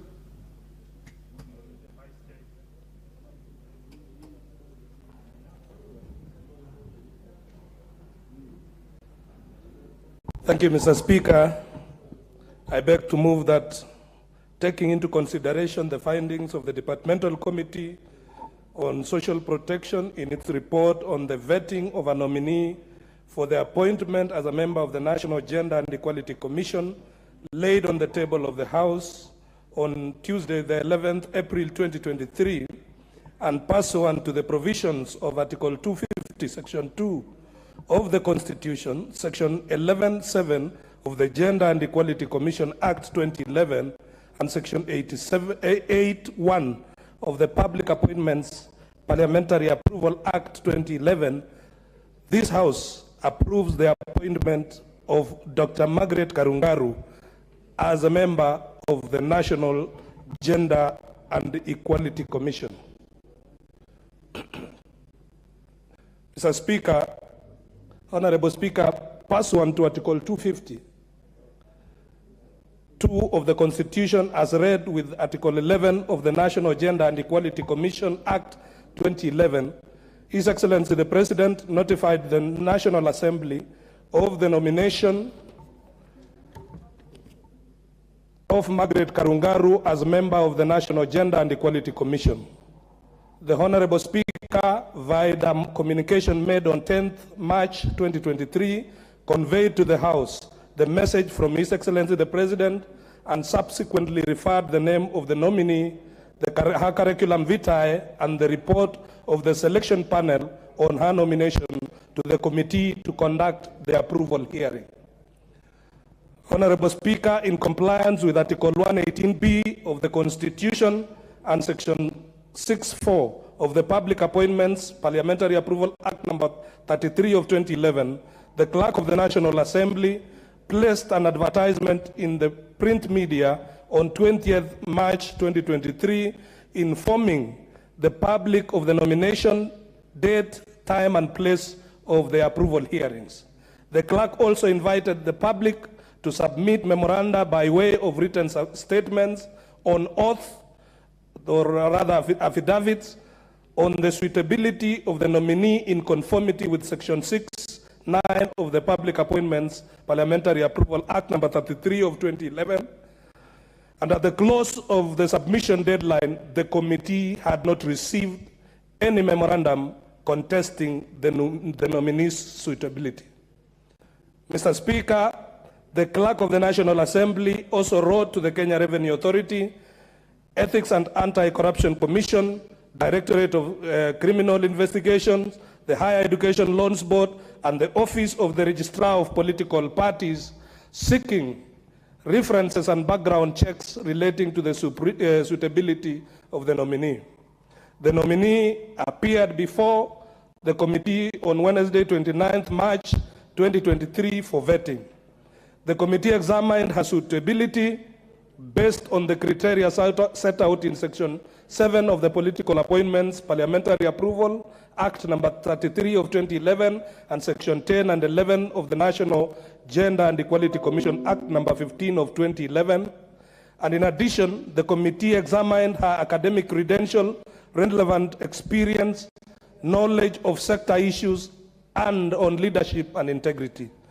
Mr. Speaker, during the approval hearing, the committee also paid due regard to the procedure used to arrive at the nominee, any constitutional or statutory requirements relating to the office in question, and suitability of the nominee for appointment proposed, having regard to whether the nominee's abilities, experience, and qualities meet the needs of the National Gender and Equality Commission. In this regard, the committee observed as follows: that the nominee holds a bachelor's degree in education from the University of Nairobi, 1979, and is pursuing a master's degree in arts at the in international relations from the University of London, Queen's Mary College, which is ongoing. The nominee also holds an honorary doctorate degree from Kingdom University International Community Service and Development, USA. The nominee attended Kiamwangi Primary School, Nyeri, Sacred Heart Primary School, Kieni, Embu, and Alliance Girls High School, where she sat for O-level and A-level examinations. The nominee has worked in various capacities, including 1986 to 1987 as lecturer Kagumo Teachers College in Nyeri, 1989 to 1995, headmistress Nyakiambi Girls High School in Nyandarua, 1985 to 1988, deputy headmistress Moi Girls High School, Kamangu, 1984-1985, teacher at Solian Girls High School, Baringo, 1981-83, teacher at Stare Boy Center, and 1980, a teacher at Ngara Girls High School. The nominee meets the requirements of Chapter 6 of the Constitution on Leadership and Integrity, having obtained clearances from the following statutory bodies: the EACC, Ethics and Anti-Corruption Commission, the Kenya Revenue Authority, the Directorate of Criminal Investigation, Office of the Registrar of Political Parties, and the Higher Education Loans Board. The nominee has not been charged in any court in the past 3 years. Mr. Speaker, the nominee does not hold office in any political party, And Mr. Speaker, the nominee has never been dismissed from office under Article 75 of the Constitution for contravention of the provisions of Article 75(1), that is conflict of interest, Article 76, financial probity, and Article 77, restriction on activities of state officers, and Article 78, Mr. Speaker, on dual citizenship as a requirement of the Constitution. The nominee, Mr. Speaker, demonstrated knowledge of topical, administrative, and technical issues touching on gender equality, freedom from discrimination, and the functions and operations of the National Gender and Equality Commission, and has the requisite abilities, qualifications, and experience to serve as a member of the National Gender and Equality Commission. Mr. Speaker, in light of the foregoing, having conducted the approval hearings for the nominee pursuant to Article 250 of the Constitution, Section 10 and 11 of the National Gender and Equality Commission Act 2011, Section 3 and 8(2) of the Public Appointments Parliamentary Approval Act number 33 of 2011, and Standing Orders 45 and 216, the committee recommends that the National Assembly approves the appointment of Dr. Margaret Karungaru to the position of member, National Gender and Equality Commission. I now beg to move this motion and urge the House to adopt this report, and now request the Honorable Suleika Harun, Member of Parliament, to second. Thank you, Mr. Speaker.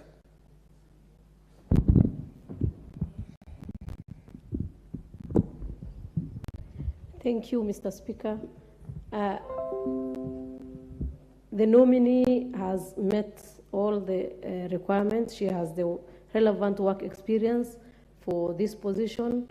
She also has the required qualifications and have all the required compliances for this position. The nominee also has shown leadership and problem-solving skills. She has also expressed her passion for social work in the community. She also shown the ability to fight gender inequality and women inclusion in decision making. She has also informed the committee of her experience in the teaching fraternity as a teacher in different schools. She has served as a head teacher for different girls' schools. Mr. Speaker, I rise to second the motion. Thank you.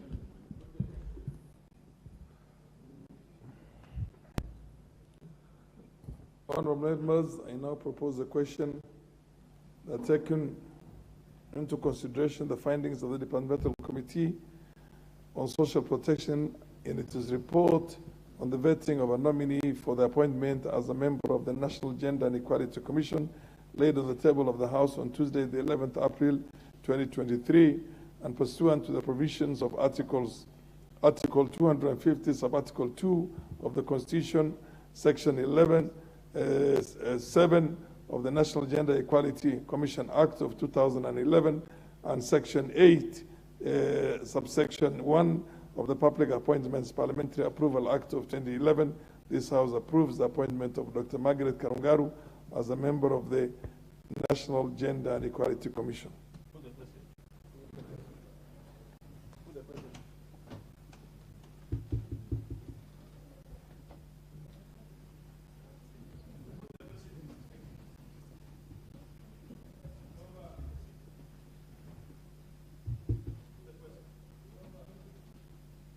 I think you have established a tradition, probably in the last 10 years, in which on such weighty matters, you have to have a quorum before you can then take the decision as a House. I'm informed of this by none other than the people who hold the institutional memory of the House. So under the circumstances, I think you ring the quorum bell and get sufficient members into the House to be able to approve this.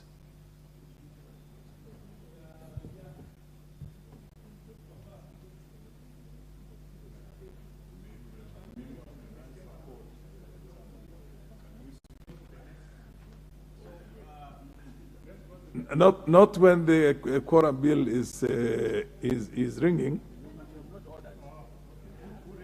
I have ordered. I've ordered. Now I order Sergeant at Arms, ring the quorum bell. The Honorable Owen Baya, get your party whip here, majority whip here, to whip the members to come. Honorable members, when you decide to ask the chair to put the question and you don't have a quorum, then you must have thought about it. And the rules have since changed in the last 10 years. When I was here last time, unless a member stands and raises up the issue of quorum, we never used to have a problem. The speaker, sees nothing and hears nothing until he's told. But now I'm told that you have changed the rules since. You must have a quorum to be able to make a decision or resolution of the House on such weighty matters. Under the circumstances, the bell is rung. Go and whip your own members to come back here and constitute the requisite quorum.